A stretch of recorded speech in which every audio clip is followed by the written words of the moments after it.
ಕಾಯದೊಳು ಗುರುಲಿಂಗ ಜಂಗಮ ದಾಯತವನರಿಯಲ್ಕೆ ಸುಲಭೋಪಾಯದಿಂದಿದರಿಟ್ಟು ಬಾಹ್ಯಸ್ಥಲಕ್ಕೆ ಕುರುಹಾಗಿ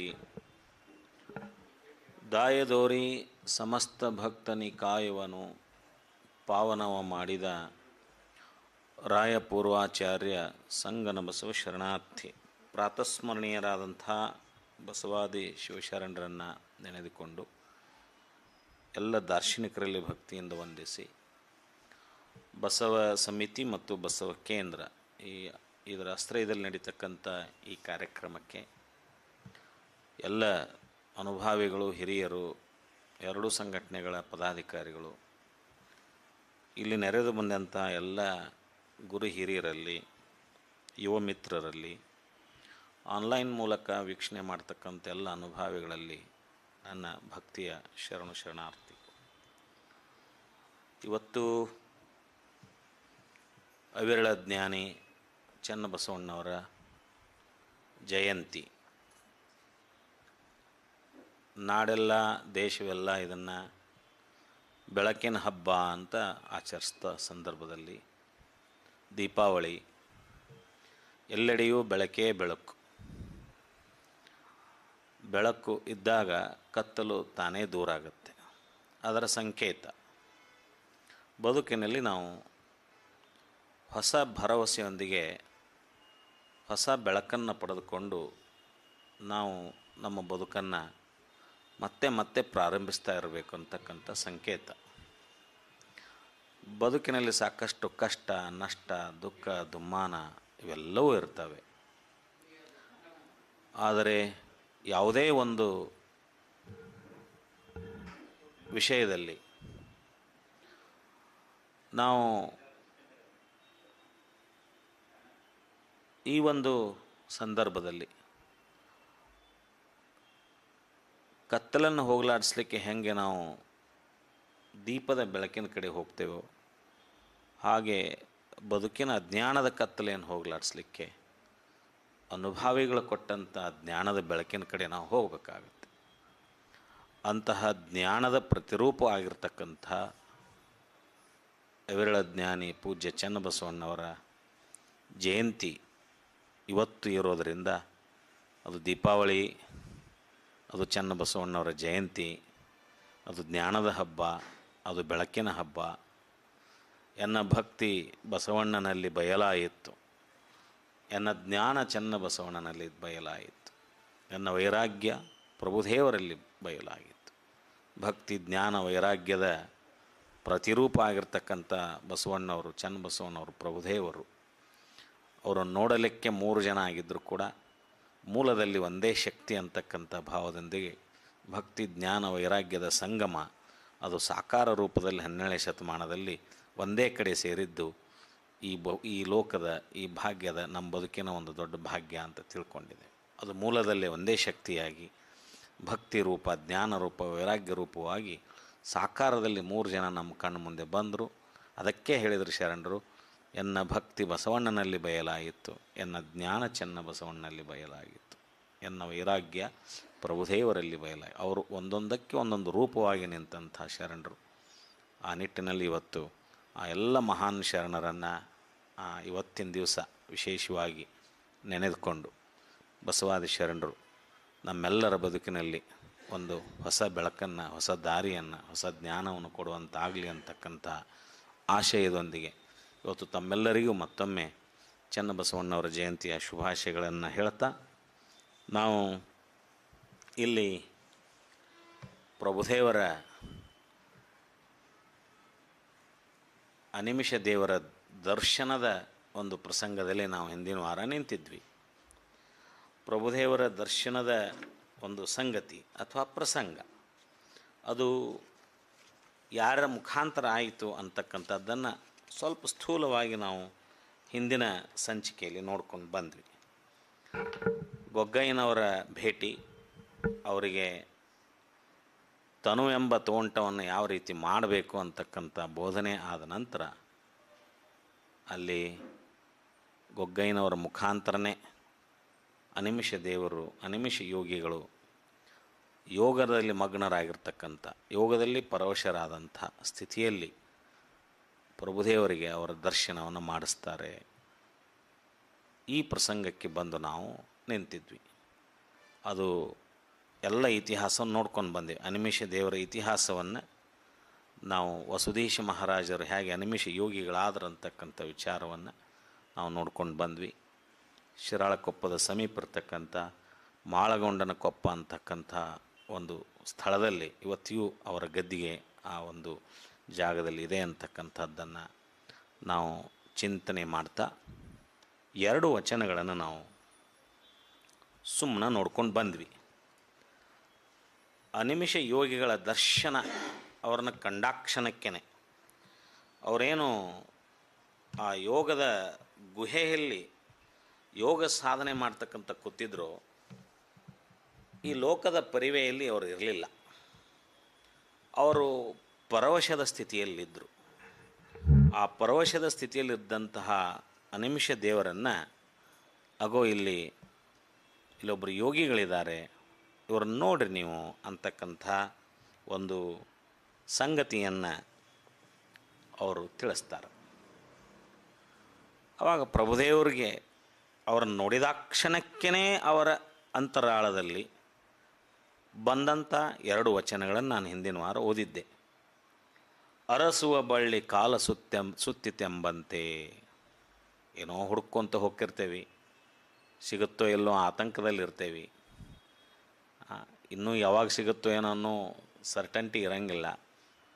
ಅದರ ಅವಶ್ಯಕತೆಯರ ಭಾಳ ಇರ್ತೈತಿ. ಅತಿ ಅವಶ್ಯಕತೆ ಇರ್ತೈತಿ. ಅದನ್ನು ಹುಡುಕ್ತಾ ಇರ್ತೇವೆ.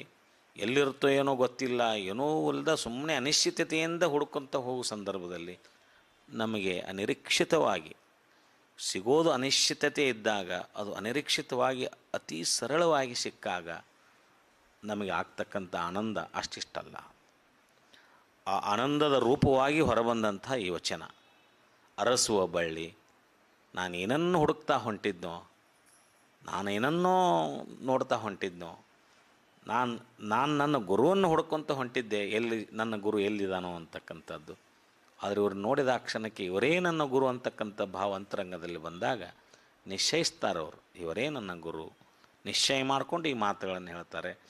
ಅರಸುವ ಬಳ್ಳಿ ಕಾಲ ಸುತ್ತಿತೆಂಬಂತೆ, ಬಯಸುವ ಬಯಕೆ ಕೈ ಸಾರುವಂತೆ, ಬಡವ ನಿಧಾನವ ನೆಡಹಿ ಕಂಡಂತೆ. ಬಡವ ಹೊಕ್ಕಿರ್ತಾನ, ಎಡಿ ಒಂದಿಷ್ಟು ಏನೋ ಕಲ್ಲು ಎದ್ದು ಬಿಡ್ತಂದ್ರೆ ಅದರ ಬುಡಕ್ಕೊಂದು ಸಂಪತ್ತು ಸಿಕ್ಕಿಬಿಡ್ದತ್ತ. ನಿಧಾನವ ನೆಡಹಿ, ಆ ಸಂಪತ್ತನ್ನು ಎಡವಿ ಬಿಡ್ತಾನಂತ ಅವ. ಅಲ್ಲೇನೋ ಒಂದು ಸಂಪತ್ತರ ಗೊತ್ತಿರಂಗಿಲ್ಲ, ಮುಚ್ಚಿಬಿಟ್ಟಿರ್ತೈತೆ ಅದು. ಅದನ್ನು ಎಡಿದುಗಳೇ ಸಂಪತ್ತು ಸಿಕ್ಕಿಬಿಡ್ತಾನೆ. ಬಡವ ನಿಧಾನವ ನೆಡಹಿ ಕಂಡಂತೆ, ನಾನರಸುತ್ತಲರಸುತ್ತ ಬಂದು ಭಾವಗಮ್ಯನ ಕಂಡೆನಯ್ಯ.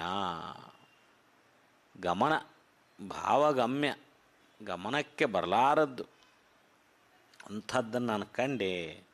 ಎನ್ನ ಅರಿವಿನ ಹರಿವ ಕಂಡೆನಯ್ಯ. ನನ್ನ ಅರಿವೇ ಗುರುವಾಗಿ ನನ್ನ ಮುಂದೆ ಬಂದು ಇಲ್ಲೇ ಪ್ರತ್ಯಕ್ಷವಾಗಿ ನಿಂತಿದೆ. ನನ್ನ ಅರಿವು ಅಂತರಂಗದಲ್ಲಿ ಗುರುವಾಗಬೇಕಂತಕ್ಕಂಥ ಒಂದು ತತ್ವ ಏನಿದೆಯಲ್ಲ, ಅದು ನಿರಾಕಾರ ತತ್ವ. ಅದು ನಿರಾಕಾರ ತತ್ವ. ಆ ಅರಿವು, ಅಂತರಂಗದ ಅರಿವು ಗುರುವಾಗಿ ಒಳಗಿದ್ದರೆ ಅದು ನಿರಾಕಾರ. ಅದು ಸಾಕಾರವಾಗಿ ಬಂದಾಗ ಅದೇ ಅರಿವು ಗುರುವಾಗಿ ನಮ್ಮ ಮುಂದೆ ನಿಂತಿರ್ತೈತಲ್ಲ, ಅದು ನನ್ನ ಅರಿವಿನಲ್ಲಿ ಗುರು ಇದ್ದ. ಆ ಗುರು ಇವತ್ತು ಸಾಕಾರ ರೂಪದಲ್ಲಿ, ಅನಿಮಿಷ ದೇವರ ರೂಪದಲ್ಲಿ ನನಗೆ ಕಂಡ್ರು ಅಂತಕ್ಕಂಥ ಭಾವದಲ್ಲಿ ಅವರಿದ್ದರು.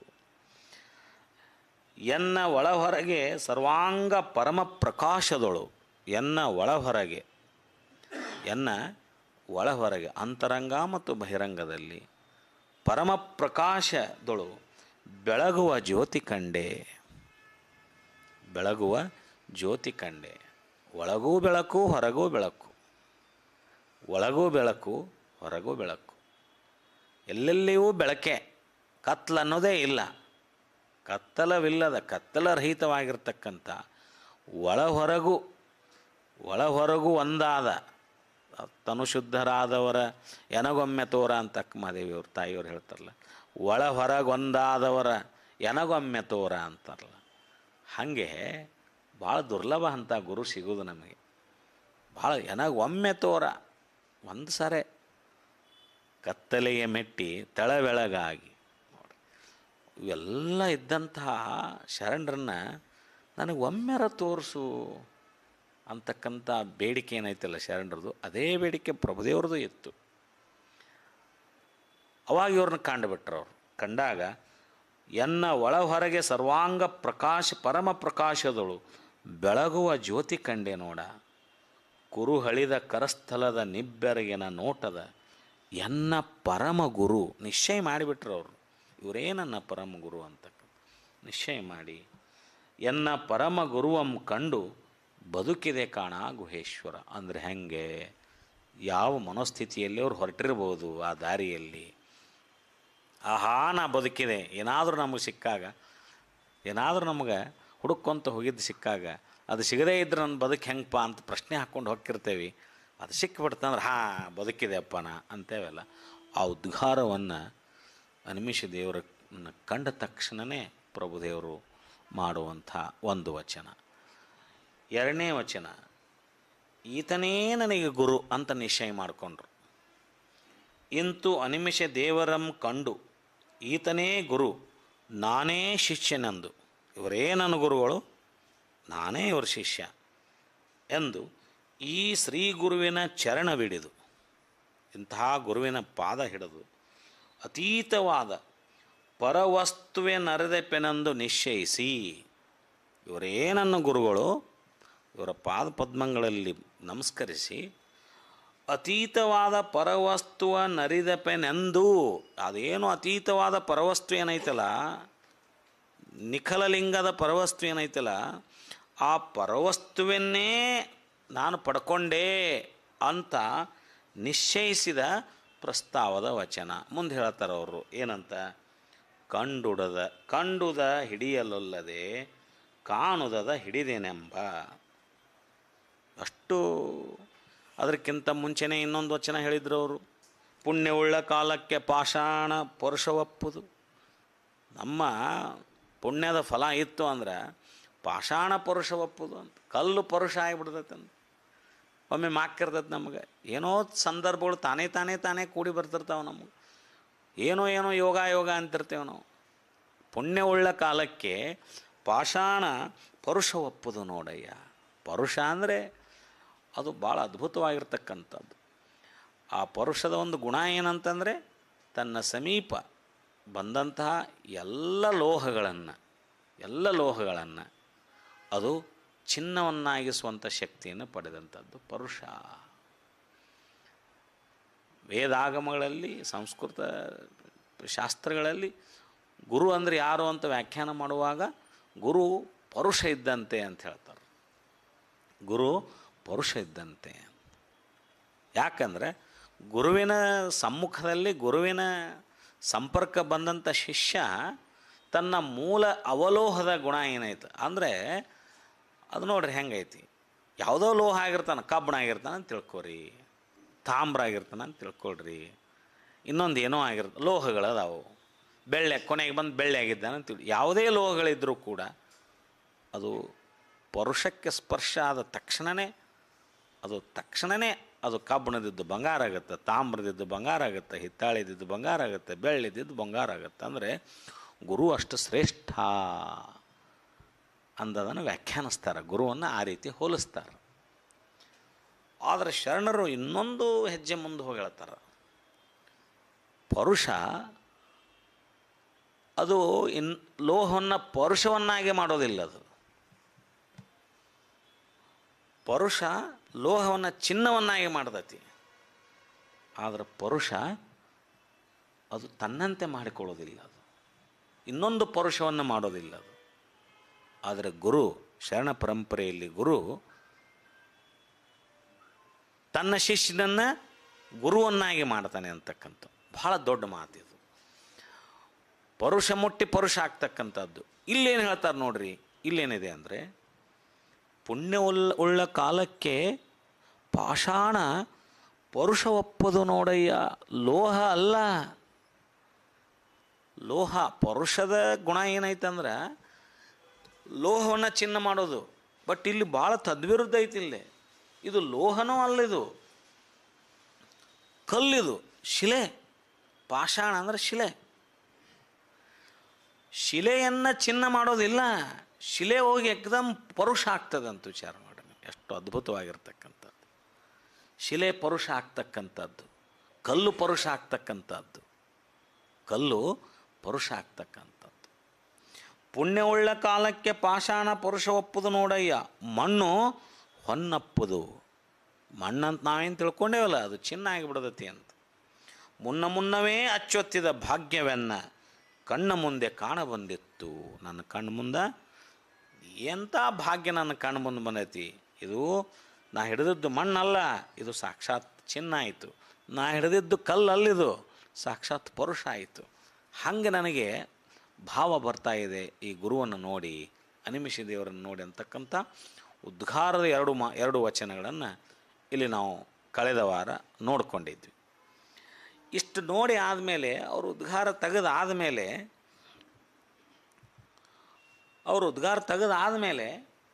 ನಿಶ್ಚಯ ಮಾಡ್ಕೊತಾರೆ ಅವರು. ನೋಡಿದ್ರ ಇಷ್ಟು ಹೇಳಿದ್ರ ಏನು ನನ್ನ ಭಾಗ್ಯ, ಆಹಾ ಎನ್ನ ಪುಣ್ಯವೇ, ಆಹಾ ಎನ್ನ ಭಾಗ್ಯವೇ. ಇವನ್ನೆಲ್ಲ ಒಳಗೆ ಆನಂದ ಆಗ್ತೈತೆ ಅವರಿಗೆ. ಏನು ಹುಡುಕಾಗ್ತಿದ್ನಿ ಅದ್ರ ಸಿಕ್ಕ ಎಷ್ಟು ನಮಗೆ ಆನಂದ ಆಗ್ತದೆ ಅಂದ್ರೆ ಅದಕ್ಕೆ ಪರಿವೇನೇ ಇಲ್ಲ ನಮಗೆ. ನಮ್ಮ ವಿಜೃಂಭಣೆ, ನಮ್ಮ ಆ ಸಂತೋಷಕ್ಕೆ ಮಿತಿನೇ ಇರೋದಿಲ್ಲ. ಏನು ನಾವು ಹುಡುಕ್ತಾ ಇದ್ವಿ ಅದು ಭಾಳ ಸಲೀಸಾಗಿ ಸಿಕ್ಕಿಬಿಟ್ಟಾಗ ಭಾಳ ನಾವು ಭಾವಪರವಶ ಆಗ್ತೇವೆ. ಭಾವಪರವಶ ಆಗಿ ಏನೇನೋ ಹೇಳ್ತೇವೆ, ಏನೇನೋ ಮಾತಾಡ್ತೇವೆ, ಮಂದಿಗೆಲ್ಲ ಏನೇನೋ ಹೇಳ್ತೇವೆ. ಹಂಗಾತು ಹಿಂಗಾತು ಆದಾತು. ನಮ್ಮ ಭಾವನೆಗಳೇ ವಿಚಿತ್ರ ಆಗಿಬಿಡ್ತಾವೆ. ನಾವಾಗಿ ಇರೋದಿಲ್ಲ ಆ ಸಂದರ್ಭದಲ್ಲಿ. ಅದು ಸ್ಥಿತಿ ಪ್ರಭುದೇವರದಲ್ಲಿ. ಅದು ನೋಡಿದ ಕ್ಷಣಕ್ಕೆ ಅವರು ಈ ರೀತಿಯಾದಂಥ ಉದ್ಗಾರ ತೆಗೆದು ಆಮೇಲೆ ಶಾಂತ ಚಿತ್ತರಾಗಿ ತಮ್ಮೊಳಗೆ ಆಲೋಚನೆ ಮಾಡ್ತಾರೆ. ಏನು ಅಂದರೆ, ಇಂತು ಅನಿಮಿಷ ದೇವರಂ ಕಂಡು ಈತನೇ ಗುರು ಆಯಿತು. ಈತನೇ ಗುರು, ಹೌದಾ, ಇವರೇ ನನ್ನ ಗುರುಗಳು. ಇವ್ರು ಬಿಟ್ಟರೆ ನನಗೆ ಯಾರು, ನಾ ಹುಡುಕ್ತಕ್ಕಂಥ ಗುರು ಇಲ್ಲೇ ಸಿಕ್ಕರು. ನಿಶ್ಚಯ ಮಾಡ್ಕೊಂಬಿಟ್ರು ಇವರೇ ನಮ್ಮ ಗುರುಗಳು ಅಂತ. ಈತನೇ ನನ್ನ ಗುರು, ನಾನೇ ಶಿಷ್ಯನೆಂದು ಆತು. ನಾ ಇನ್ನು ಯಾರ ಶಿಷ್ಯನೂ ಆಗೋದಿಲ್ಲ, ಆದರೆ ಇವ್ರ ಶಿಷ್ಯನೇ ಆಗಬೇಕು ಅಂತಕ್ಕಂಥ ನಿರ್ಣಯ. ಈ ಶ್ರೀ ಗುರುವಿನ ಚರಣವಿಡಿದು ಅತೀತವಾದ ಪರವಸ್ತುವನ್ನರಿದುಪನೆಂದು ನಿಶ್ಚಯಿಸಿದ. ಈ ಗುರುವಿನ ಚರಣ ಹಿಡ್ಕೊಂಡು ನಾನು ಅತೀತವಾದ ಪರವಸ್ತುವನ್ನು ಪಡಿಬೇಕು. ಅದರ ರೂಪವಾಗಿರ್ತಕ್ಕಂಥ ಈ ಗುರು, ಅದರೊಳಗೆ ನಾವು ಬೆರಿಬೇಕು, ಅದನ್ನೇ ನಾವು ಮುಟ್ಟಬೇಕು ಅಂತಕ್ಕಂಥ ನಿಶ್ಚಯವನ್ನು ಮಾಡಿದಂಥ ಮುಂದಿನ ವಚನಗಳು ಬರ್ತವೆ. ಏನು ಹೇಳಿದ್ರಿ ಇಲ್ಲಿ? ಕಂಡುದ ಹಿಡಿಯಲೊಲ್ಲದೆ ಕಾಣುವುದ ಹಿಡಿದೆನೆಂದು ಸಿಕ್ಕದೆಂಬ ಬಳಲಿಕೆಯ ನೋಡ. ಕಂಡುದನೇ ಕಂಡು ಗುರುಪಾದವ ಹಿಡಿದಲ್ಲಿ ಕಾಣಬಹುದು ಕಾಣ ಗುಹೇಶ್ವರ. ನಿಶ್ಚಯ ಮಾಡ್ಕೊಂಡ್ಬಿಟ್ರು. ಇದು 4 ಸಾಲಿನ ವಚನ. ಎಷ್ಟು ಚೆನ್ನಾಗೈತೆ ಅಂದರೆ, ಇದು ಕಂಡುದ ಹಿಡಿಯಲೊಲ್ಲದೆ ಕಾಣುದದ, ಕಣ್ಣಿಗೇನು ಕಾಣಕತ್ತಲ್ಲ ನಮ್ಮೆದುರಿಗೆ ಅದನ್ನು ಹಿಡಿಲಿಕ್ಕೆ ಒಲ್ವಿ ನಾವು ಅದರ ಸಮೀಪ ಹೋಗ್ತಾ ಇರಲಿಲ್ಲ. ಎಲ್ಲೋ ಕಾಣಲಾರದ್ದೈತಲ್ಲ, ಕಾಣಲಾರದನ್ನ ಭಾಳ ಹುಡ್ಕಾಕ್ ಹೊಂಟೇವೆ ನಾವು. ಕಂಡುದ ಹಿಡಿಯಲೊಲ್ಲದೆ ಕಾಣದುದ ಹಿಡಿದೆನೆಂದು ಸಿಕ್ಕದೆಂಬ ಬಳಲಿಕೆಯ ನೋಡ. ಕಣ್ಣಿಗೆ ಕಂಡಿದ್ದು ಬಿಟ್ಟಿಯಪ್ಪ, ಕಣ್ಣಿಗೆ ಕಾಣಲಾರ್ದು ಹುಡ್ಕಾಕೊಂಟಿ, ಹುಡುಕ್ ಆಮೇಲೆ ಸಿಗಲಿಲ್ಲ ಅಂತ ಬಳಲಾಕತಿ. ಸಿಕ್ಕದೆಂಬ ಬಳಲಿಕೆ ನೋಡ. ಸಿಗಲೇ ಇಲ್ಲ, ಏನು ಮಾಡೋದು?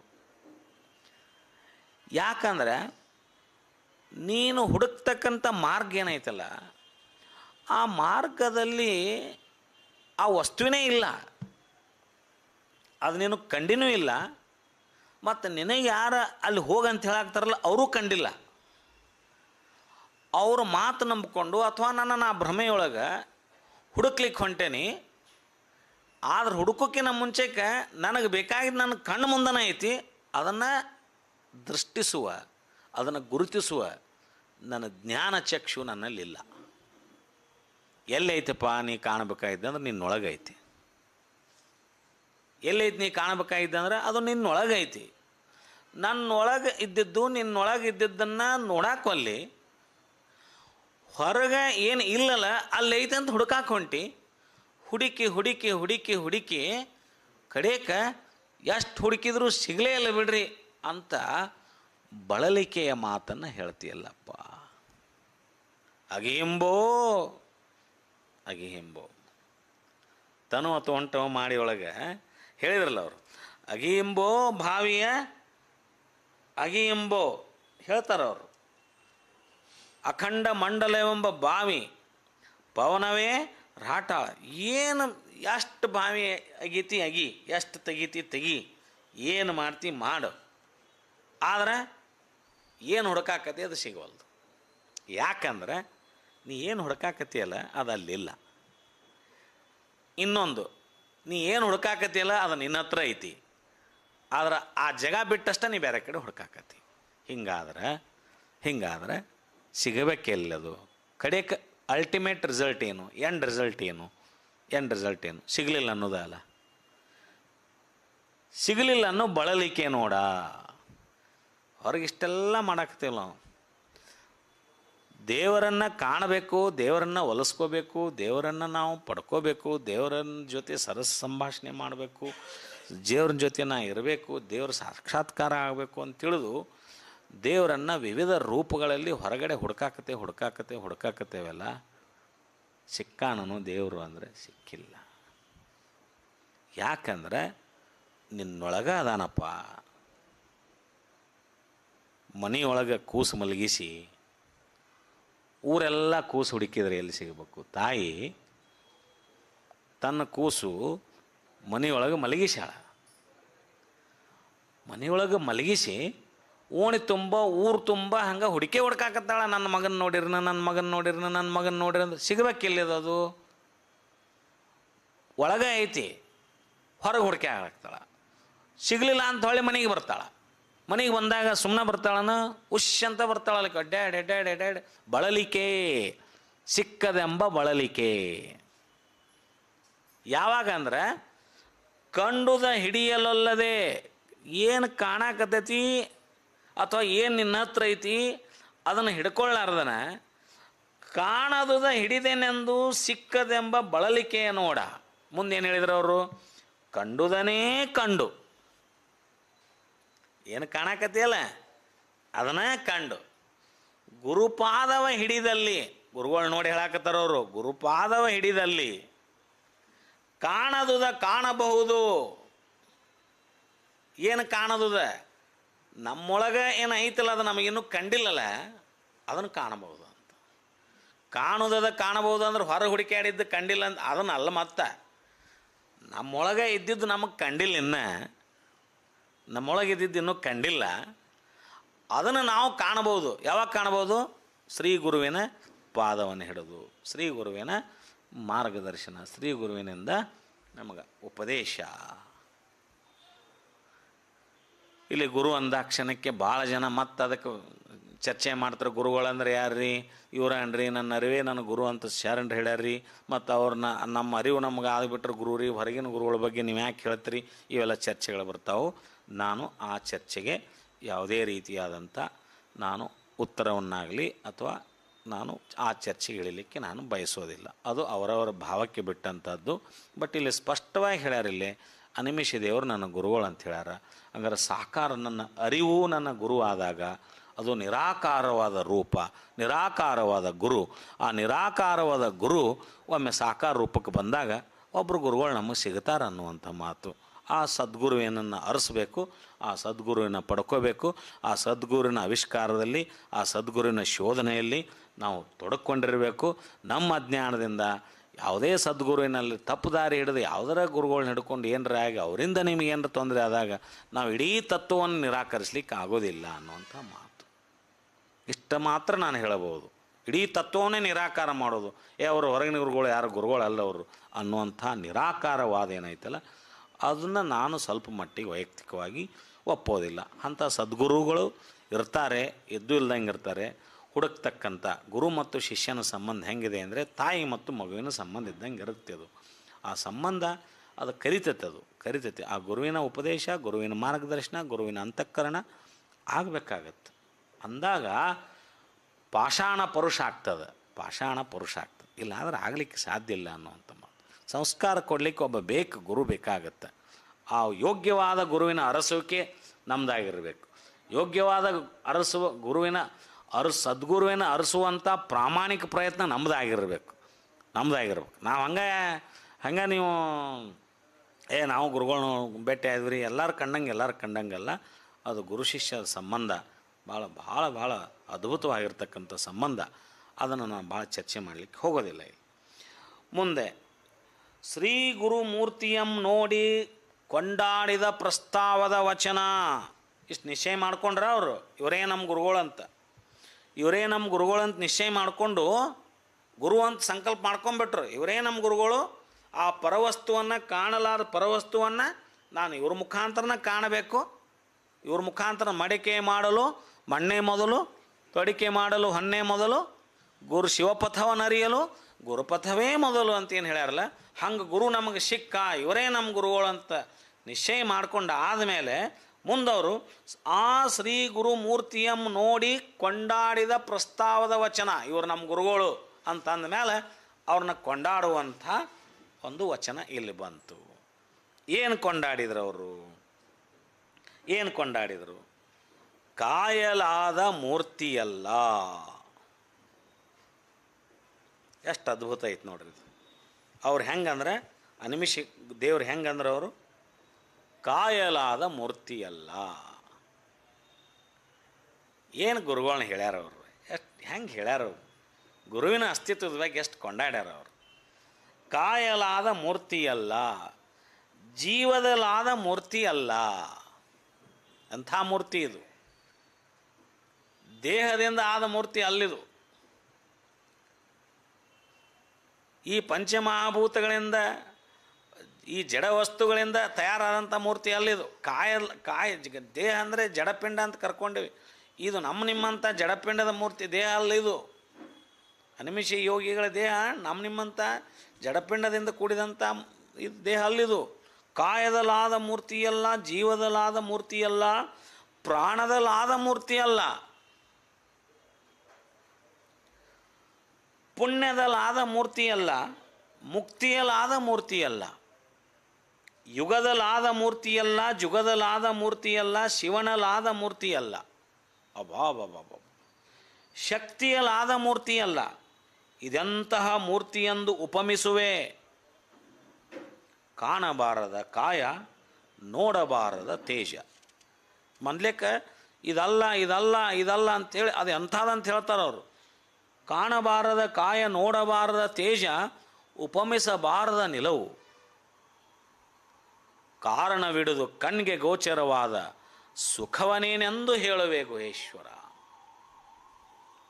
ಸ್ವಲ್ಪ ಇದನ್ನು ವಿವರಿಸಲಿಕ್ಕೆ ಹೋದರೆ, ಈ ಕಾಯವೆಂದರೆ ಜಡಪಿಂಡ, ಪಂಚಮಹಾಭೂತಕದಿಂದ ಕೂಡಿದಂಥ ಹಸಿವು, ತೃಷೆ, ನಿದ್ರೆ, ವ್ಯಸನ, ಮುಪ್ಪು, ಮರಣ ಮುಂತಾದ ವಿಕಾರಗಳಿಂದ ದೂರ ಇದ್ದಂಥ ದೇಹ ಇದು. ಅಂತಿಂಥ ದೇಹ ಅಲ್ಲ ಇದು. ಮೂರ್ತಿ ಸಾಕಾರ ಮೂರ್ತಿಯಾಗಿ ಅನಿಮಿಷ ಯೋಗಿಗಳು ಸದಾ ಲಿಂಗದಲ್ಲಿ ಮಗ್ನರಾಗಿ ಪರವಶದ ಸ್ಥಿತಿಯಲ್ಲಿ ಕುಂತು ಅವರು ಲಿಂಗಾಂಗ ಯೋಗದಲ್ಲಿ ಕುಂತಂಥ ಸ್ಥಿತಿ ನೋಡಿ ಪ್ರಭುದೇವರು ಹೇಳ್ತಾರೆ, ಇದು ಅಂತಿಂಥದ್ದಲ್ಲಪ್ಪ. ನಾವು ಪೂಜಾಕ್ಕೆ ಕುಂತಿರ್ತೇವೆ, ಹೆಂಗೆ ಕುಂತಿರ್ತೇವೆ, ಒಂದು ಅರೆ ಕ್ಷಣ ನಾವು ಪರವಶ ಆಗುವಂಥ ಸ್ಥಿತಿ ಮುಟ್ಟೋದಿಲ್ಲ. ನಾವು ಒಂದು ಅರೆ ಕ್ಷಣ ಮತ್ತೆ ಏನೇನೋ ಗದ್ದಲಾಗಿರ್ತೇವೆ. ನಾವು ಕೈಯಾಗ ಲಿಂಗ ಇರ್ತಾನೆ, ನೋಡ್ತಿರ್ತೇವೆ, ಎಲ್ಲ ಇರ್ತೇವೆ, ತಲೆಯಾಗ 100 ಆಲೋಚನೆಗಳು, ಹೊರಗಿನ ಶಬ್ದಗಳು ನಮಗೆ ಬಂದು ಬೀಳ್ತಿರ್ತಾವೆ. ಯಾರೋ ಏನೋ ಅಂದರು, ಏನೋ ಮಾಡಿದ್ರು, ಅವೆಲ್ಲವೂ ನಮಗೆ ಕಿವಿ ಕೇಳ್ತಿರ್ತಾವೆ. ಅಂದ್ರೆ ನಮ್ದೆಂಥ ಪೂಜೆ, ನಮ್ದೆಂಥ ಯೋಗ, ನಮ್ದೆಂಥ ಶಿವಯೋಗ, ನಮ್ದೆಂಥ ಯೋಗ. ಯಡಿಯೂರು ಸಿದ್ಧಲಿಂಗೇಶ್ವರರು ಅಖಂಡ ಎಷ್ಟು ವರ್ಷಗಳ ಕಾಲ ಶಿವಯೋಗದಲ್ಲಿ ನಿರತರಾಗಿದ್ದರು. ಶಿವಯೋಗದಲ್ಲಿ ನಿರತರಾದ್ರೆ ಹುತ್ತು ಬೆಳೆದು ಬಿಡ್ತೈತೆ. ಅವ್ರು ಕುಂತ ಜಾಗದಲ್ಲಿ ಹುತ್ತು, ಅದು ಪರವಶದ ಸ್ಥಿತಿ. ಅನಿಮಿಷ ದೇವರು ಹ್ಯಾಗೆ ಕೂತಿದ್ರಲ್ಲ, ಅನಿಮಿಷ ಯೋಗಿಗಳು ಹ್ಯಾಗೆ, ಅದೇ ಸ್ಥಿತಿಯಲ್ಲಿ ಸಿದ್ಧಲಿಂಗ ಶಿವಯೋಗಿಗಳು ಕೂತಿದ್ದು. ಎಷ್ಟು ಚರಿತ್ರೆಯಲ್ಲಿ ಎಷ್ಟು ಶಿವಯೋಗಿಗಳು ಆ ರೀತಿ ಕುಂತಿದ್ದಾರೆ, ಯಾವ ರೀತಿಯಾಗಿ. ಇದು ಅಸಾಧ್ಯ ಏನಲ್ಲ ಅಂತ ನಮ್ಮ ಕಣ್ಣು ಮುಂದೆನೇ 15-16ನೇ ಶತಮಾನದಲ್ಲಿ ಯಡಿಯೂರು ಸಿದ್ಧಲಿಂಗೇಶ್ವರ ಆ ಸ್ಥಿತಿಯಲ್ಲಿ ಕುಂತದ್ದನ್ನು ನಾವು ಚರಿತ್ರೆಯಲ್ಲಿ ಓದ್ತೇವೆ. ಆ ಚರಿತ್ರೆಯಲ್ಲಿ ನಾವು ಓದ್ತೇವೆ ಯಾವ ಸ್ಥಿತಿ ಹಂಗಾರೆ ಆದರೂ. ಅವ್ರದ್ದೆಂಥ ದೇಹ, ಅವ್ರದ್ದೆಂಥ ದೇಹ, ಯಡಿಯೂರು ಸಿದ್ಧಲಿಂಗೇಶ್ವರ ಎಂಥ ದೇಹ ಇದು. ಈ ದೇಹ ಜಡ, ಹಸಿವು, ತೃಷೆ, ನಿದ್ರೆ, ವ್ಯಸನ, ಮುಪ್ಪು, ಮರಣ ಮುಂತಾದ ವಿಕಾರಗಳು ಕಾಯಕುಂಜ. ಲಿಂಗವನಪ್ಪಿ ಲಿಂಗವೇ ತಾನಾದ. ಎಂಥ ಸ್ಥಿತಿಯೊಳಗಿದ್ರು ಅವರೆಲ್ಲ ಅಂತಂದರೆ ಲಿಂಗವನಪ್ಪಿ ಲಿಂಗವೇ ತಾನಾದ ಸ್ಥಿತಿಯಲ್ಲಿ ಇದ್ದಂಥ ಕಾಯ ಅದು, ಇದ್ದಂಥ ಕಾಯ ಅದು. ಇದು ಜಡಕಾಯ ಮೂರ್ತಿ ಅಲ್ಲ, ಇದು ಜಡಕಾಯ ಮೂರ್ತಿ. ಏನಾರ ಆದರೆ ಏನರ ಅನ್ನೋದು ಮೂರ್ತಿ ಅಲ್ಲಿದು, ಜಡಕಾಯ ಮೂರ್ತಿ ಅಲ್ಲಿದು. ಏನಾರ ಒಂದು ಸುಳಿದಾಡಿ ಹೋದ್ರೆ ನಾವು ಕಣ್ಣು ಆ ಕಡೆ ಕಣ್ಣು ತೆಗೆದು ನಿಂತು ಬಿಡ್ತೀವಿ, ಏನೋ ಸುಳಿದಾಡಕತೈತಿಲ್ಲ ಅಂತ. ಇದು ಜಡಕಾಯದ ಮೂರ್ತಿ ಅಲ್ಲ. ಮತ್ತೆಂಥ ಮೂರ್ತಿ ಇದು, ಎಂಥ ಮೂರ್ತಿ ಇದು ಅಂತಂದ್ರೆ ನೋಡ್ರಿ, ಇಲ್ಲಿ ಜೀವದಲಾದ ಮೂರ್ತಿಯಲ್ಲ. ಶಿವಾಂಶಿಕವಾದ ಜೀವವು ಕಾಯವನ್ನು ಆಶ್ರಯಿಸಿದೆ. ಈ ದೇಹವನ್ನು ಶಿವಾಂಶಿಕವಾದ ಮೂರ್ತಿ ಅದು ಆಶ್ರಯ ಮಾಡಿದೆ. ತನ್ನ ಶಿವಭಾವ ಮರೆತು ಜೀವಭಾವಯೇ. ನಮ್ಮೆಲ್ಲ ಹೆಂಗಂದ್ರೆ ನಮ್ಮೊಳಗನೆ ಎಲ್ಲ ಐತೆ ಅಂತ ನಾವು ಹೇಳ್ಕೊಂಡೇವಿ. ಆ ಮೂಲ ಸ್ಥಿತಿಯಲ್ಲೇ ಒಂದು ಹೋಗಿ ಎರಡಾಗಿ ಒಂದು ಆ ಶಿವಾಂಶಿಕಾಂಶ ಜಡದಲ್ಲಿ ಐತೆ ಅಂತ ನಾವು ಹೇಳ್ಕೊಂಡೇವಿ. ಆದ್ರೆ ನಾವು ಹೆಂಗದೇವಿ, ಅವ್ರು ಹೆಂಗದಾರ ಅಂದರೆ ನಾವು ಅದನ್ನೆಲ್ಲ ಮರ್ತೇವಿ, ಅವ್ರು ಅದನ್ನು ಮರ್ತಿಲ್ಲ. ಅವರ ಜೀವದಲ್ಲಾದ ಏನು ಮೂರ್ತಿ ಅಲ್ಲ ಇದು. ನಾವೆಲ್ಲ ಜೀವಭಾವಿಗಳಾಗಿ ಇದ್ದಂಥ ಮೂರ್ತಿಗಳು ನಾವೆಲ್ಲ. ನಮ್ಮ ಶರೀರದೊಳಗೂ ಶಿವಾಂಶಿಕ ತತ್ವ ಐತಿ. ಶಿವಾಂಶಿಕ ತತ್ವ ಇದ್ರೆ ನಾವು ಯಾಕೆ ಅವ್ರಂಗಾಗಿಲ್ಲ ಅಂದರೆ ನಾವು ಅದನ್ನು ಮರ್ತು ಬಿಟ್ಟೇವಿ. ಶಿವಾಂಶಿಕ ಐತಿ ಅನ್ನೋದು ಮರ್ತು ಬಿಟ್ಟೇವಿ. ಹೀಗಾಗಿ ನಾವು ಜೀವಭಾವದಲ್ಲಿದ್ದೇವೆ. ಅವರು ಜೀವಭಾವದಲ್ಲಿ ಇಲ್ಲ. ಅವರು ಮೂಲ ಶಿವಾಂಶಿಕ ತತ್ವದ ಜೊತೆಗೇನು ಸಮರಸ ಹೊಂದ್ಯಾರ ಅವರು, ಅದ್ರ ಜೊತೆ ಬರ್ತಾರವರು. ಹೀಗಾಗಿ ಈ ಮೂರ್ತಿ ಎಂಥದಿದು, ಜೀವದಲ್ಲಾದ ಮೂರ್ತಿ ಅಲ್ಲ. ಇದು ಜೀವದಲ್ಲಾದ ಮೂರ್ತಿ ಅಲ್ಲ, ಪ್ರಾಣದಲ್ಲಾದ ಮೂರ್ತಿಯೂ ಅಲ್ಲ. ಇದು ಭೌತಿಕ ಭೋಗ ವಸ್ತುಗಳಿಗೆ ಪ್ರಾಣವಾಗಿರುವ ಜಡಮತಿ ಮಾನವರೆಲ್ಲರೂ ವಾಯುಪ್ರಾಣಿಗಳು, ಅವು ಪ್ರಾಣಮೂರ್ತಿಗಳು. ಅನಿಮಿಷ ಯೋಗಿಗೆ ಲಿಂಗವೇ ಪ್ರಾಣ. ಅನಿಮಿಷ ಯೋಗಿಗೆ ಲಿಂಗ, ಅವರಿಗೂ ಪ್ರಾಣ ಐತಿ. ಅವ್ರಿಗೆ ಪ್ರಾಣ ಯಾವುದು? ನಾವೆಲ್ಲ ಇದ್ದಿದ್ದು ನಮ್ಮ ಪ್ರಾಣ ಯಾವುದು? ಹೊರಗೆ ಉಸಿರಾಡುವಂಥ ಪ್ರಾಣ ನಮ್ಮದಾದ್ರೆ ಅವರಿಗೆ ಲಿಂಗವೇ ಪ್ರಾಣ ಆಗಿಬಿಟ್ಟೈತೆ. ಅವರ ಪ್ರಾಣ ಲಿಂಗದೊಳಗೆ ಬೆರ್ತು ಹೋಗಿಬಿಟ್ಟೈತಲ್ಲ. ಹೀಗಾಗಿ ಆ ಲಿಂಗದ ಜೊತೆಗೇ ಅವರ ಪ್ರಾಣ ನೆಟ್ಟಾಗ ನಮ್ಮದೊಂದು ಸೂತ್ರ ಬರುತ್ತೆ ಗೊತ್ತೇನ್ರಿ. ನಾವೆಲ್ಲ ಸಣ್ಣವರಿದ್ದಾಗ ಈ ಲಿಂಗಯ್ಯನ ಕರಡಿಗೆ ಅಥವಾ ಲಿಂಗಯ್ಯಗೆ ನಾವು ಶಿವದಾರ ಪೋಣಿಸೋ ಹೊತ್ನ್ಯಾಗ ಸಹಿತ ನಮ್ಮ ತಾಯಿ ಕೈಯಾಗ ಶಿವದಾರ ಲಿಂಗಯ್ಯನ ಕೊಟ್ಟರೆ ಆ ಸೂತ್ರ ಹಿಡ್ಕೊಂಡು ಕುಂದಿರ್ತಿದ್ವಿ ನಾವು. ತಾಯಿ ಸೆರಗ್ ಹಿಡ್ಕೊಂಡು ಕುಂದಿರ್ತಿದ್ವಿ, ತಾಯಿ ತೊಡಿ ಮೇಲೆ ಕೈ ಇಟ್ಕೊಂಡು ಕುಂದಿರ್ತೀವಿ. ಯಾಕೆ ನಮ್ಮ ಲಿಂಗಯ್ಯ ಅವ್ರ ಕೈಯಾಗಿರ್ತಿದ್ದ. ಇದು ಪ್ರಾಣಲಿಂಗದ ತತ್ವ. ಇದು ನಾ ಹೇಳ್ತೇನೆ. ಕೈ ಹಿಡ್ಕೊ ಅಂತಿದ್ರು ಅವ್ರು ನಮಗೆ. ನಾವು ಅವ್ರ ಕೈಯಾಗ ಎಲ್ಲಿ ತನಕ ನಮ್ಮ ಲಿಂಗ ಇರ್ತಿತ್ತು ಅವ್ರ ಕೈಯಾಗ, ಅಲ್ಲಿ ತನಕ ನಾವು ಅವ್ರ ಸ್ಪರ್ಶವನ್ನು ಬಿಡ್ತಿದ್ದಿಲ್ಲ. ನಾವು ಒಂದು ಸೂತ್ರವನ್ನು ಹಿಡ್ಕೊಂಡು ಕುಂದಿರ್ತಿದ್ವಿ. ಆನಂತರ ಶಿವದಾರೆಲ್ಲ ಪೋಣಿಸಿ ಎಲ್ಲ ಗಟ್ಟಿ ಆದಮೇಲೆ ನಮ್ಮ ಕೊಳಗೆ ಹಾಕಿಂದ ಅವ್ರನ್ನ ಬಿಟ್ಟು ಬರ್ತಿದ್ವಿ. ಇದು ಪ್ರಾಣಲಿಂಗದ ತತ್ವ. ನಮ್ಗೆ ಗೊತ್ತಿಲ್ದಂಗೆ ನಮ್ಮ ಸಂಸ್ಕಾರ ಇತ್ತಲ್ಲ ಇದು. ನಾವು ಸಣ್ಣವರಿದ್ದಾಗ ಗೊತ್ತಿಲ್ಲದಂಗೆ ಇದು ನಮ್ಮ ಬದುಕಿನಲ್ಲಿ ಅಳವಟ್ಟಿತ್ತಲ್ಲ ಇದು. ಈಗ ಅದು ಇಲ್ಲ, ಇದು ಇಲ್ಲ, ಗುಟಕ್ಕೂ ಇಲ್ಲ. ಮೊದಲು ಗುಟಕ್ಕರ ಹಾಕ್ತಿದ್ರು, ಈ ಗುಟಕ್ಕೆ ಹಾಕೋ ಪ್ರಮೇಯನಲ್ಲಿ ಈಗ ಇಲ್ಲ ಲಿಂಗ ಅಂದಾಗ ಮತ್ತು ಗುಟಕ್ಕೆ ಹಾಕೋ ಪ್ರಮೇಯ ಹೇಳ್ತು. ಗೂಟನೂ ಖಾಲಿ ಐತಿ ಈಗ. ಮೊದಲು ಅಟ್ಲೀಸ್ಟ್ ಗೂಟದ ಮೇಲಾರ ಲಿಂಗ ಇರ್ತಿದ್ವು ನಮ್ಮ. ಈಗ ಆ ಲಿಂಗ ಗೂಟದ ಮೇಲೂ ಗುಟಕ್ಕೂ ಇಲ್ಲ. ಯಾಕಂದ್ರೆ ದೇಹದ ಮೇಲೆ ಲಿಂಗ ಇಲ್ಲ ಅಂದಾಗ ಗೂಟಕ್ಕರ ಎಲ್ಲಿ ಬರೋಕ್ಕವು ಲಿಂಗ ಬರೋದಿಲ್ಲ. ಎಷ್ಟು ಅದ್ಭುತವಾದಂಥ ತತ್ವ ಐತಿ. ಪ್ರಾಣವೇ ಲಿಂಗವಾಗಿತ್ತು ಅವ್ರದ್ದು. ಅಂದರೆ ಪ್ರಾಣಲಾದ ಮೂರ್ತಿ ಎಲ್ಲ ಅಂದ್ರೆ ನಿಮ್ಮಂಥ ಪ್ರಾಣವಾಯುವಿನ ಜೊತೆಗಿದ್ದಂಥ ಪ್ರಾಣ ಅವ್ರ ಶರೀರದಲ್ಲಿ ಇದ್ದಿದ್ದಿಲ್ಲ. ಅವರ ಪ್ರಾಣ ಲಿಂಗಮಯವಾಗಿತ್ತು. ಆ ಪ್ರಾಣ ಲಿಂಗದೊಳಗೇ ನೆಟ್ಟು ಬಿಟ್ಟಿತ್ತು. ಹಿಂಗಾಗಿ ಅದು ಪ್ರಾಣದಲ್ಲಾದ ಮೂರ್ತಿಯೂ ಅಲ್ಲ ಅಂತಕ್ಕಂಥದ್ದು ಹೇಳಿದರು ಅವರು. ಮುಂದೆ ಹೇಳಿದ್ರು ಅವರು, ಪುಣ್ಯದಲ್ಲಾದ ಮೂರ್ತಿಯೂ ಅಲ್ಲ, ಮುಕ್ತಿಯಲ್ಲಾದ ಮೂರ್ತಿಯೂ ಅಲ್ಲ. ಮಾನವ ಮೂರ್ತಿಗಳಿಗೆ ಪುಣ್ಯ ಪಾಪಗಳ ಲೇಪನ ಉಂಟು. ನಮಗೆಲ್ಲ ಪುಣ್ಯ ಪಾಪಗಳ ಲೇಪನ ಐತಿ. ಈ ಕೆಲಸ ಮಾಡಿದ್ರೆ ಪುಣ್ಯ ಬರ್ತೈತಿ, ಈ ಕೆಲಸ ಮಾಡಿದ್ರೆ ಪಾಪ ಬರ್ತೈತಿ ಅಂತ. ಇದು ಮಾಡಿದ್ರೆ ಇದು ಪವಿತ್ರ, ಇದು ಅಪವಿತ್ರ, ಇದು ಹಿಂಗೆ, ಅದು ಹಂಗೆ. ಇದು ನಮಗೆಲ್ಲ ಅಂಟ್ಕೊಂಡಿದ್ದಿದ್ದು. ಹುಟ್ಟಿದ್ರು ಒಂದು, ಸಾವು ಬಂದರೂ ಒಂದು, ಮತ್ತೊಂದು ಏನೋ ಬಂದ್ರು ಒಂದು, ಇದನ್ನೆಲ್ಲ ಮಾಡಬೇಕು ಅದನ್ನೆಲ್ಲ ಮಾಡಬೇಕು ಅಂತ ಎಲ್ಲ ಇರು ಎದಿಗೆ ನಮಗೆ, ನಮ್ಮ ನಿಮ್ಮಂಥವ್ರಿಗೆ ಇದೆಲ್ಲ ಮಡಿ ಮೈಲಿಗೆ ಸೂತಕಗಳು ಮತ್ತೊಂದು ಮುಗಿದೊಂದು ಇವೆಲ್ಲವೂ ನಮಗೆ ಪುಣ್ಯ ಪಾಪಗಳ ಪಾಪಗಳ ಲೇಪನ ನಮಗಂಟ್ಕೊಂಡವು. ಆದರೆ ಇವರಿಗಿಲ್ಲ. ಇದು ಪುಣ್ಯ ಪಾಪಗಳ ಲೇಪನದಿಂದ ಮುಕ್ತಿ ಹೊಂದಿದಂಥ ಮೂರ್ತಿ ಇದು. ಇದಕ್ಕೆ ಪುಣ್ಯವೂ ಇಲ್ಲ ಪಾಪನೂ ಇಲ್ಲ. ಹೀಗಾಗಿ ನಮ್ಮ ತತ್ವದಲ್ಲಿ ನಿರಂಜನ ಮೂರ್ತಿಗಳಂತೇನು ಕರಿತಿದ್ವಿ, ವಿರಕ್ತಾಶ್ರಮ ನಿರಂಜನ ಮೂರ್ತಿಗಳಂತ ನಾವು ಶಿವಯೋಗಿಗಳಂತ ಕರಿತೀವಲ್ಲ, ಅವರು ಪುಣ್ಯ ಪಾಪಗಳಿಂದ ಮುಕ್ತರಾದಂಥವರು. ಗೊತ್ತಿರಲಿ ನಿಮಗೆ, ಅವರು ಪುಣ್ಯ ಪಾಪಗಳಿಂದ ಮುಕ್ತರಾದಂಥವರು. ಅವ್ರು ಲಿಂಗೈಕ್ಯರಾದ್ರಂದ್ರೆ, ಸಾಮಾನ್ಯರು ಲಿಂಗೈಕ್ಯರಾದಾಗ ನೋಡ್ರಿ ಅದನ್ನೆಲ್ಲ ಏನು ಮಾಡ್ತಾರೆ, ಪಂಚಾಂಗ ತೆಗಿತಾರೆ, ಮತ್ತೊಂದು ಮಾಡ್ತಾರೆ, ಮುಹೂರ್ತ ನೋಡ್ತಾರೆ, ಅದನ್ನು ಮಾಡ್ತಾರೆ, ಮತ್ತೊಂದು ಮಾಡ್ತಾರೆ. ಹೌದಾ, ಹಿಂಗೆ ಬಿಡ್ಬೇಕಂತಾರೆ, ಹಂಗೆ ಬಿಡ್ಬೇಕಂತಾರೆ, ಅದನ್ನು ಮಾಡ್ರಿ ಅಂತಾರೆ. ಇವೆಲ್ಲ ಪಾಪ ಪುಣ್ಯಗಳ ಲೇಪನ ಇಟ್ಟಿದ್ದಕ್ಕೆ ಇವೆಲ್ಲ ಅದಾವ್ರಿ. ಇವನ್ನೆಲ್ಲ ಕ್ರಮ ಅನುಸರಿಸ್ಬೇಕು ನೀವು ಅಂತಂತಾರೆ ಅವರು. ಹೌದಾ, ಆದ್ರೆ ಮಹಾತ್ಮರು ಲಿಂಗೈಕ್ಯರಾದಾಗ ಪಂಚಾಂಗ ನೋಡಂಗಿಲ್ಲ. ಅವ್ರು ಲಿಂಗೈಕ್ಯ ಆದ ಕ್ಷಣ, ಸಮಯ ಮತ್ತು ದಿನ ಅದು ಪುಣ್ಯ ದಿನ ಆಗಿ ಪರಿವರ್ತನೆಗೊಳ್ತೈತೆ. ನಮಗೆ ವಿಚಾರ ಮಾಡಿರಿ ಎಷ್ಟು ವ್ಯತ್ಯಾಸ ಅಂತ. ಕ್ಯಾಲೆಂಡರ್ ನೋಡಿ ಟೈಮ್ ನೋಡೋಂಗಿಲ್ಲ. ಅವಾಗ ಕ್ಯಾಲೆಂಡರ್ ನೋಡಿ ಅವರು ಹಿಂಗಾಗೈತೆ ಅಂತ ಅನ್ನಂಗಿಲ್ಲ. ಅವರು ಯಾವ ದಿವಸ ಜನ್ಮ ತಾಳಿದಾರೋ, ಅವ್ರು ಯಾವ ದಿವಸ ಲಿಂಗೈಕ್ಯರಾಗಿದ್ದಾರೋ ಅದು ಒಳ್ಳೆಯ ದಿನ ಆಗಿ ನಮ್ಮಂಥವ್ರಿಗೆ ಪರಿಣಮಿಸ್ತೈತಲ್ಲ. ಪಂಚಾಂಗದಲ್ಲಿ ಒಳ್ಳೆಯ ದಿನ ಆಗಿ ಸೇರ್ಕೊಂತೈತದು ಅವ್ರು ಲಿಂಗೈಕ್ಯರಾದ ದಿನ. ಅಥವಾ ರೂಢಿಗೆ ಆಗಿ ನಾವು ಪಂಚಾಂಗ ಮಾಡ್ಕೊಂಡಿದ್ರು ಕೂಡ ಅದು ನಮ್ಮ ಜೀವನದ ಒಂದು ಭಾಗವಾಗಿ ನಾವೇನು ಮಾಡ್ತೇವೆ, ಇಂಥವ್ರ ಜಯಂತಿ ಐತಿ ಮಾಡಿಬಿಡಿ ಇವತ್ತಂತೇವೆ ನಾವು. ಇಂಥ ಅಥನೀಶ್ವರ ಜಾತ್ರೆ ಐತಿ, ಇವತ್ತು ತೇರು ಐತಿ, ಅವತ್ತು ಒಳ್ಳೆ ಕೆಲಸ ಮಾಡಿಬಿಡ ಅಂತ. ಮತ್ತೊಂದು ಏನೋ ಅಂತ. ಇದು ಯಾಕಾತು ಅಂದರೆ ಅವರಿಗೆ ಪಾಪ ಪುಣ್ಯಗಳ ಲೇಪನ ಇಲ್ಲದಂತಹ ಮಹಾತ್ಮರು ಇರೋದ್ರಿಂದ ಅವರು ನಮಗೆ ಅವರ ನಡೆ, ಅವರ ನುಡಿ, ಅವರ ಹುಟ್ಟು, ಅವರು ಬಯಲಾದ ಎಲ್ಲ ದಿನಗಳು ನಮಗೆ ಶ್ರೇಷ್ಠ ದಿನಗಳಾಗಿ ಪರಿವರ್ತಿಸ್ತಾವಲ್ಲ. ಅದಕ್ಕೆ ಹೇಳಿದ್ರು ಅವರು, ಪುಣ್ಯಲಾದ ಮೂರ್ತಿಯೂ ಅಲ್ಲ, ಮುಕ್ತಿಯಲಾದ ಮೂರ್ತಿಯೂ ಅಲ್ಲ. ಮುಕ್ತಿ ಅಂದರೆ ಬಿಡುಗಡೆ, ತನು ಮನ ಕರ್ಣೇಂದ್ರಿಯಗಳ ವಿಕಾರದಿಂದ ಬಿಡುಗಡೆ ಆದರೆ ಅದು ಮುಕ್ತಿ ಅಂತ ಕರಿತೇವೆ ನಾವು. ಆದರೆ ಅನಿಮಿಷ ದೇವರು ಬರೀ ಮುಕ್ತಿಯ ಮೂರ್ತಿ ಅಲ್ಲ, ಮುಕ್ತಿಯ ಮೀರಿ ಮಹಾಗಣದಲ್ಲಿ ಬೆರೆದ ಮಹಾಲಿಂಗ ಮೂರ್ತಿ. ಅದಕ್ಕೆ ಅವ್ರು ಹೇಳಿದರು, ಇದು ಮುಕ್ತಿಯಲಾದ ಮೂರ್ತಿಯೂ ಅಲ್ಲ, ಯುಗದಲಾದ ಮೂರ್ತಿಯಲ್ಲ, ಜುಗದಲಾದ ಮೂರ್ತಿಯಲ್ಲ. ಅಂದರೆ ಯುಗವೆಂದರೆ ಕೃತಾಯುಗ, ತ್ರೇತಾಯುಗ, ದ್ವಾಪಾರ ಯುಗ, ಕಲಿಯುಗ ಎಂಬ 4 ಯುಗಗಳು. ಈ 4 ಯುಗಗಳಲ್ಲಿ ನಾನಾ ಥರದ ಋಷಿಮುನಿಗಳು ಮಹರ್ಷಿಗಳು ಆಗಿ ಹೋಗಿದ್ದಾರೆ.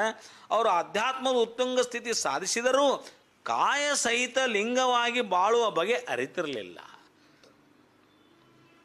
ಅನಿಮಿಷ ಯೋಗಿ ಆ ಯುಗದ ಮುನಿಮೂರ್ತಿಗಳಂತಲ್ಲ, ಅಂಗೈಲಿಂಗದ ನೋಟದಲ್ಲಿ ಅಂಗವನ್ನೆಲ್ಲ ಅಡಗಿಸಿ, ಅಂಗೈಯಲ್ಲಿರುವ ಲಿಂಗ ನೋಟದಲ್ಲಿ ತನ್ನ ಅಂಗವನ್ನೆಲ್ಲ ಅಡಗಿಸಿಟ್ಟಂತ ಅಷ್ಟು ಅದ್ಭುತವಾಗಿರ್ತಕ್ಕಂಥ ಮಾತು. ದೇಹಭಾವ ಹೋಗುವುದಂದ್ರೆ ಇದು ರೀ ಈ ಸ್ಥಿತಿ. ಲಿಂಗಯ್ಯನಲ್ಲಿನೇ ನಮ್ಮ ದೇಹಭಾವ ಕಾಯ ಇದು ಅಡಿಗೆ ಹೋಗ್ಬೇಕಂತ.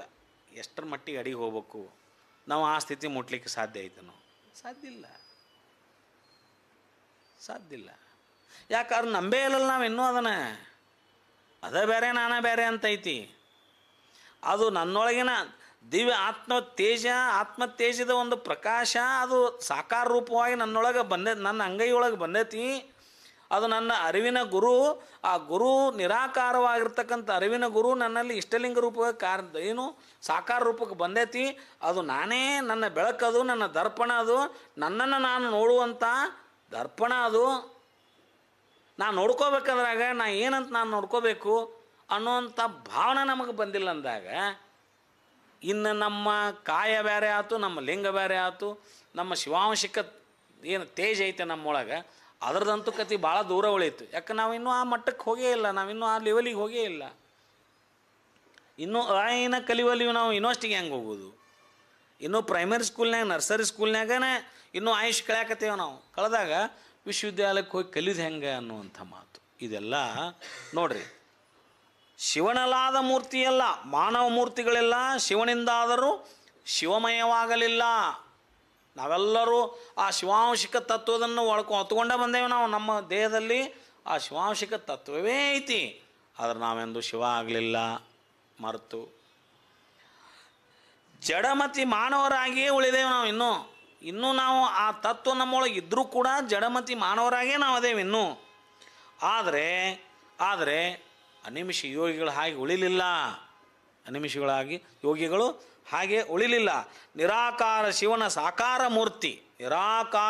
ಸಾಕಾರ ಮೂರ್ತಿ ಸಾಕ್ಷಾತ್ ಅನಿಮಿಷ ದೇವರಾಗಿ ಕಂಡ್ರು ಪ್ರಭುದೇವರಿಗೆ ಅಂತಕ್ಕಂಥ ಮಾತು. ಈ ರೀತಿಯಾಗಿ ಹೇಳಿದಾಗ ಮುಂದೆ ಹೇಳಿದ್ರು ಅವರು, ಇದು ಆದಲ್ಲ ಅಂತ ಹೇಳಿದ ಮೇಲೆ ಇದು ಯಾವುದು ಅಂತ ಹೇಳಿದ್ರು ಅವರು. ಏನಂದ್ರೆ ಕಾಣಬಾರದ ಕಾಯ. ನೋಡಬಾರ್ದು ಅದನ್ನು, ಅಂಥದ್ದು ನೋಡ್ಲಿಕ್ಕೆ ಆಗೋದಿಲ್ಲ. ಎರಡು ಕಣ್ಣು ಸಾಲೋದಿಲ್ಲ ಅದನ್ನು ನೋಡಲಿಕ್ಕೆ. ಅಂತಹ ಕಾಯ, ನೋಡಬಾರದ ಕಾಯ, ಕಾಣಬಾರದ ಕಾಯ, ನೋಡಬಾರದ ತೇಜ. ಅಂತಹ ಬೆಳಕಂದ್ರೆ ಅದನ್ನು ಅರಗಿಸೋಳಿಕ್ಕೆ ನಮಗೆ ಆಗೋದಿಲ್ಲ. ಅಂತಹ ಬೆಳಕು, ಮಹಾ ಬೆಳಕದು. ಇಷ್ಟಲಿಂಗ ಮಗ್ನರ ಯೋಗದಲ್ಲಿ ಮಗ್ನರಾಗಿ ಕುಂದಂಥ ಆ ಶರೀರ ನಮಗೆ ಕಾಣಾಕದೈತಿ ಖರೆ, ಆದ್ರೆ ಅದರೊಳಗಿನ ಬೆಳಕೇನಿತ್ತಲ್ಲ, ಅಂಗಾಲಿಂಗ ಎರಡೂ ಸಮರಸ ಆಗಿ ಕುಂತಂಥದ್ದೊಂದು ಬೆಳಕೇನೈತಲ್ಲ, ಆ ತೇಜ್ ಏನೈತಲ್ಲ, ಆ ತೇಜನ್ನು ನೋಡ್ಲಿಕ್ಕೆ ಆಗೋದಿಲ್ಲ ನಮ್ಮ ಕಣ್ಣಿಲಿ ಅಂತಕ್ಕಂಥ ಮಾತು. ಯಾರು ಹೇಳಾಕತ್ತಾರೆ ಇದನ್ನು? ಪ್ರಭುದೇವರು ಹೇಳಾಕತ್ತಾರೆ ಇದನ್ನು. ನಾವು ನೀವು ಹೇಳೋ ಮಾತಲ್ಲಿದು. ಸಾಕ್ಷಾತ್ ಪ್ರಭುದೇವರು ಈ ರೀತಿಯಾದಂಥ ಉದ್ಘಾರ ಮಾಡಾಕ್ತಾರ. ನೋಡಬಾರದ ತೇಜ, ಉಪಮಿಸಬಾರದಿಲ್ಲವೋ, ಇವ್ರನ್ನ ಯಾರನ್ನಿಗೂ ಹೋಲಿಸ್ಲಿಕ್ಕೆ ಆಗೋದಿಲ್ಲ. ಇವ್ರನ್ನ ಯಾರಂತ ಹೇಳೋಣ ಅಂತಂದರೆ, ಪರವಸ್ತು ನಿರಾಕಾರ, ಅದು ಕಣ್ಣಿಗೆ ಕಾಣದು. ಅನಿಮಿಷ ಯೋಗಿ ಆ ನಿರಾಕಾರ ವಸ್ತುವಿನ ಸಾಕಾರ ಕಾಯ, ಭೌತಿಕ ಮರವೆಯ ಮಾನವರಾರೂ ನೋಡದ, ನಾವ್ಯಾರೂ ನೋಡಲಾರ್ದಂಥ ಪರಂಜ್ಯೋತಿ ಪ್ರಭೆ ಅಂಥ ತೇಜ ಅದು. ಆ ಶಿವಯೋಗಿಯ ನಿಲುವು ಮಾತು ಮನಗಳಿಂದ ಅತ್ತತ್ತವಾಗಿರ್ತಕ್ಕಂಥದ್ದು. ಅದನ್ನು ಉಪಮಿಸಲಿಕ್ಕೆ ಬರೋದಿಲ್ಲ. ಮಾತು ಮನಗಳಿಂದ ಅತ್ತತ್ತ ಮೀರಿದ ಸಾತಿಶಯದ ನಿರುಪಾದಿಕ ನಿರ್ಮಲ ಜ್ಯೋತಿ ಬೆಳಗುತ್ತಿದೆ, ಪರಂ ಜ್ಯೋತಿ ಬೆಳಗುತ್ತಿದೆ. ನಿಜವೂ ಶಿವಗಳು ಹೇಳಿದ್ದದು. ಮಾತು ಮನಗಳಿಂದ ಅತ್ತತ್ತ ಮೀರಿದ ಎಂಥ ಜ್ಯೋತಿ ಅಂದ್ರೆ ಇಲ್ಲಿ ಬಂತು ನೋಡ್ರಿ, ಅಂಥ ಜ್ಯೋತಿ. ಇದನ್ನು ನೋಡಲಿಕ್ಕೆ ಆಗೋದಿಲ್ಲ. ಜ್ಯೋತಿ ಬೆಳಗುತ್ತಿದೆ, ನಿರ್ಮಲ ಪರಂ ಜ್ಯೋತಿ ಬೆಳಗುತ್ತಿದೆ. ಇದೇ ಸಾಕ್ಷಾತ್ ಜ್ಯೋತಿ, ಪರಂ ಜ್ಯೋತಿ. ಇದನ್ನು ನೋಡ್ಲಿಕ್ಕೆ ಆಗೋದಿಲ್ಲ. ಮಾತು ಮನಗಳಿಂದ ತತ್ತ ಮೀರಿದ ಸಾತಿಶಯದ ನಿರುಪಾದಿಕ ನಿರ್ಮಲ, ಎಂಥ ಅಖಂಡವಾಗಿರ್ತಕ್ಕಂಥ ಮಹಾ ಬೆಳಗು ಸಾಕಾರ ರೂಪವಾಗಿ ಬಂದಿದ್ದಿದ್ದು ಅಷ್ಟೇ ಅನಿಮಿಷ ದೇವರು ಅಂತಕ್ಕಂಥ ನಿಶ್ಚಯಕ್ಕೆ ಯಾರು ಬಂದರು ಅಂದರೆ ಪ್ರಭುದೇವರು ಬಂದರು. ಕಾರಣವಿಡಿದು ಕಣ್ಣಿಗೆ ಗೋಚರವಾದ ಸುಖವನೇನೆಂದು ಹೇಳುವೆ. ಯಾವುದೋ ಕಾರಣಕ್ಕಾಗಿ, ಲೋಕ ಕಲ್ಯಾಣಕ್ಕಾಗಿ ಆ ಪರಾತ್ಪರ ವಸ್ತು ಸಾಕಾರ ರೂಪವಾಗಿ ಅನಿಮಿಷ ದೇವರ ರೂಪದಲ್ಲಿ ಇಲ್ಲಿ ಬಂದಾರಲ್ಲ, ಕಾರಣವಿಡಿದು ಯಾವುದೋ ಕಾರಣಕ್ಕಾಗಿ ಲೋಕ ಕಲ್ಯಾಣಕ್ಕಾಗಿ ಬಂದುಬಿಟ್ಟೈತಲ್ಲ ಆ ಪರವಸ್ತು, ಇದು ಕಾಣಬಾರದ ನಿರಾಕಾರ ಪರವಸ್ತು ಸಾಕಾರವಾಗಿ ಕಣ್ಣಿಗೆ ಕಾಣುವಂತಾಗಿದೆ ಅಂತಕ್ಕಂಥ ನಿಶ್ಚಯಕ್ಕೆ ಬರ್ತಾರೆ ಪ್ರಭುದೇವರು. ಕಂಡ ಸುಖವ ಹೇಳುವೇನೆಂದರೆ, ಇಂಥ ಕಂಡದ್ದನ್ನು ಯಾರಿಗೂ ಕಾಣಲಾರದ್ದು ನನ್ನ ಕಣ್ಣಿಗೆ ಕಂಡೇ ತಿಳಿದು ಇದರ ಸುಖ ಏನರ ಹೇಳಬೇಕಂದ್ರೆ ಅದು ನನ್ನ ಮಾತಿಗೂ ಮನಸ್ಸಿಗೂ ಮೀರಿದ ನಿಲುವು. ನನಗೆ ಹೇಳಲಿಕ್ಕೆ ಬರವಲ್ದು, ನನಗೆ ಹೇಳಲಿಕ್ಕೆ ಬರವಲ್ದು.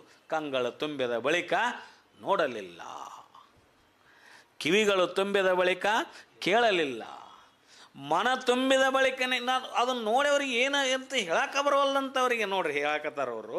ಕಾರಣವಿಡಿದು ಕಣ್ಣಿಗೆ ಗೋಚರವಾದ ಸುಖವನ್ನೇನೆಂದು ಹೇಳುವೆ ಗುಹೇಶ್ವರ. ಇಂಥ ಸುಖ, ಪರಮ ಸುಖವನ್ನು ನಾನು ಹೆಂಗೆ ಹೇಳಪ್ಪ ಅಂತಕ್ಕಂಥ ಮಾತಿತ್ತಲ್ಲ, ಆ ಗುರುವನ್ನು ಕಂಡು ಕೊಂಡಾಡಿದ ಈ ವಚನ. ಇಷ್ಟಾದ ಮೇಲೆ ಮತ್ತೊಂದು ವಚನ ಹೇಳ್ತಾರೆ ಅವರು. ಅದೇ ಗುರುವನ್ನು ಕೊಂಡಾಡಿದ ಮತ್ತೊಂದು ವಚನ ಅಂದರೆ ಹೆಂಗಿತ್ತು, ಹೆಂಗವರು ಅನ್ನೋದನ್ನು. ಸ್ಫಟಿಕದ ಘಟದಂತೆ ಒಳ ಹೊರಗಿಲ್ಲ ನೋಡ. ಹೆಂಗಿತ್ತಂದ್ರೆ ಅವ್ರದ್ದು ನಿಲುವು, ಅನಿಮಿಷ ದೇವ್ರ ನಿಲುವು. ಸ್ಫಟಿಕದ ಘಟದಂತೆ ಒಳ ಹೊರಗಿಲ್ಲ ನೋಡ, ವಿಗಡ ಚರಿತ್ರಕ್ಕೆ ಬೆರಗಾದೆನು, ನೋಡುವರೇ ಕಾಣ ಬರುತ್ತಿದೆ, ಮುಟ್ಟುವರೇ ಕೈಗೆ ಸಿಲುಕದು. ಎಂಥ ಮೂರ್ತಿ ಅಂತಂದ್ರೆ ಅದು ನೋಡುವರೆ ಕಾಣಬರುತ್ತಿದೆ, ಮುಟ್ಟುವರೆ ಕೈಗೆ ಸಿಲುಕದು, ಹೊದ್ದುವರೆ ಸಮೀಪ, ಹತ್ತೆ ಸಾರುವರ ತತ್ತ ತೋರುತ್ತದೆ. ಆಕಾರವ ನಿರಾಕಾರ ನುಂಗಿ, ಆಕಾರವ ನಿರಾಕಾರ ನುಂಗಿ ಬಯಲ ಸಮಾಧಿಯಲ್ಲಿ ಸಿಲುಕಿತ್ತು ನೋಡ.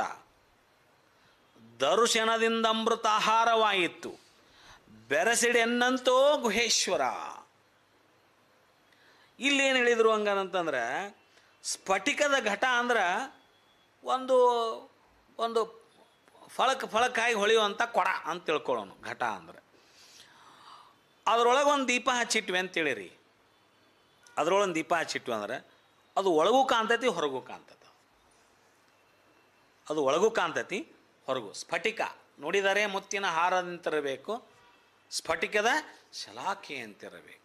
ಅಂದರೆ ಒಳಗೆ ಮುಚ್ಚಿಟ್ಕೊಳ್ಳಂಗೆ ಇಲ್ಲ, ಒಳಗೆ ಏನಾಯ್ತು ತೋರಿಸ್ಬಿಡ್ತೈತೆ ನಮ್ಗೆ. ಒಳಗೆ ಏನಾಯ್ತು ಅನ್ನೋದು ತೋರಿಸ್ಕೊಡೋದು ಅದು.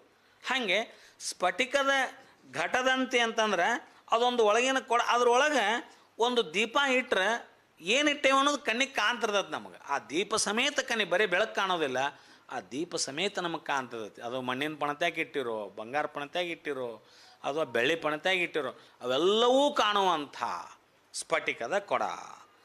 ಒಳ ಹೊರಗೆಂಬ ಭೇದವಿಲ್ಲದೆ ಬೆಳಗುತ್ತದೆ. ಅದರಂತೆ ಕರಸ್ಥಲದ ಇಷ್ಟಲಿಂಗದಲ್ಲಿ ದೃಷ್ಟಿ ಮನ ಪ್ರಾಣಗಳ ಬೆರೆಸಿ ಕರಸ್ಥಲದ ಇಷ್ಟಲಿಂಗದಲ್ಲಿ ದೃಷ್ಟಿ, ಮನ ಮತ್ತು ಪ್ರಾಣ ಇವು ಮೂರು ಬೆರೆಸಿ ಅರೆಮುಗಿದ ಅನಿಮಿಷ ನೋಟ. ಅರೆಮುಗಿದ ಅಂದ್ರೆ ಕಣ್ಣನ್ನು ಅರೆದೃಷ್ಟಿಯಿಂದ ನೋಡಿ, ಅರೆಮುಗಿದ ಅನಿಮಿಷ ನೋಟ ಒಳ ಹೊರಗೆಂಬುದು ಅಳಿದು ಪರಂಜ್ಯೋತಿ ಪ್ರಭೆಯಿಂದ ಬೆಳಗುತ್ತಿದೆ. ಅದು ಅಲ್ಲ ಮರುಕಂಡಂಥ ಅನಿಮಿಷ ಯೋಗಿಗಳ ನಿಲುವು. ವಿಗಡ ಚಾರಿತ್ರಕ್ಕೆ ಬೆರಗಾದೆನು. ವಿಗಡ ಚಾರಿತ್ರ ಅಂದ್ರೆ ಏನು? ವಿಗಡ ಅಂದ್ರೆ ಶ್ರೇಷ್ಠವಾಗಿರ್ತಕ್ಕಂಥದ್ದು, ಘನವಾಗಿರ್ತಕ್ಕಂಥದ್ದು. ಇಂಥ ಶ್ರೇಷ್ಠವಾಗಿರ್ತಕ್ಕಂಥದ್ದನ್ನು ಅಂಗೈಲಿಂಗದಲ್ಲಿ ನೋಡ್ರಿ, ಒಳ ಹೊರಗೆಂಬುದೊಂದು ಅಳಿದು ನಿಲವ ಘನದ ನಿಲುವು ಏನೈತಲ್ಲ, ಇಂಥ ಘನವಾದ ನಿಲುವನ್ನು ಕಂಡು ನಾ ಬೆರಗಾದೆ. ಎಂಥ ಘನ ಅದು, ಎಂಥ ಶ್ರೇಷ್ಠ ಅದು. ವಿಗಡ ಚಾರಿತ್ರಕ್ಕೆ ಆನು ಬೆರಗಾದೆನು. ಮುಂದೆ ಹೇಳ್ತಾರ, ಹೊದ್ದುವರೆ ಸಮೀಪ, ನೋಡುವರೆ ಕಾಣ ಬರುತ್ತಿದೆ, ಮುಟ್ಟುವರೆ ಕೈಗೆ ಸಿಲುಕದು. ನೋಡಾಕತ್ರ ಕಾಣಕತ್ತೈತಿ, ಹೋಗಿ ಹಿಡಿಬೇಕಂದ್ರೆ ಕೈಗೆ ಸಿಗವಲ್ದು. ಎಂಥ ನಿಲುವು ನೋಡ್ರಿ ಅವ್ರು. ನೋಡಿದಗಳ ಆಶ್ಚರ್ಯವಾಗಿ ನಾವೇನು ಮಾಡ್ತೀವಿ, ಒಂದೇನರ ವಸ್ತು ಕಂಡುಗಳ ಆನಂದಾಗಿ ಅದನ್ನು ಹಿಡ್ಯಾಕೆ ಹೊಕ್ಕೇವಿ, ನೋಡಕ್ಕೆ ಹೊಕ್ಕೇವಿ. ಕಣ್ಣಿಗೆ ಕಾಣಕತ್ತೈತಿ, ಅದನ್ನು ಹಿಡಿಬೇಕಂದ್ರೆ ನನ್ನ ಕೈಗೆ ಸಿಗವಲ್ದಪ್ಪ.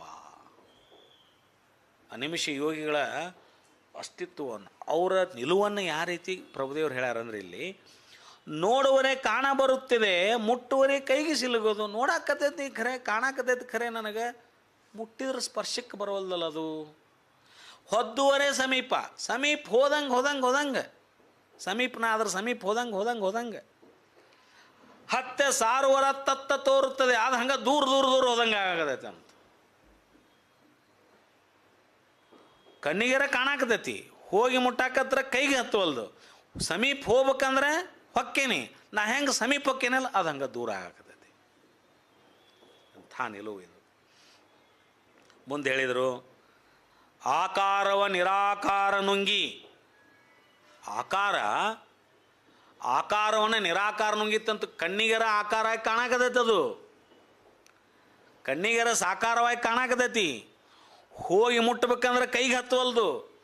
ಅದ್ರ ಸಮೀಪ ಹೋಗ್ಬೇಕಂದ್ರೆ ನಾ ಹೆಂಗೆ ಸಮೀಪ ಹೋಗ್ಕೇನೆ ಹೆಂಗೆ ದೂರ ಆಗಾಕತೈತಿ. ಹಂಗಾರೆ ಇದು ಏನು ಅಂತ ಕೇಳಿದ್ರೆ ಕಣ್ಣಿಗಷ್ಟ ಆಕಾರ ಕಣ್ಣಂಗೆ ಕಾಣಾಕತೈತಿ. ಇದು ಈ ಆಕಾರವನ್ನು ನಿರಾಕಾರ ನುಂಗಿಕೊಂಡು ಬಿಟ್ಟೈತಲ್ಲ, ನುಂಗಿಬಿಟ್ಟೈತಿ ಈ ನಿರಾಕಾರ. ನುಂಗಿರ್ಲಿಲ್ಲ ಅಂದ್ರೆ ನಾ ಕಾಣುವಂಥ ಸಾಕಾರ ಏನೈತಲ್ಲ, ಅದು ಆಕಾರ, ಅದು ನನ್ನ ಸ್ಪರ್ಶಕ್ಕೆ ಬರ್ತಿತ್ತು.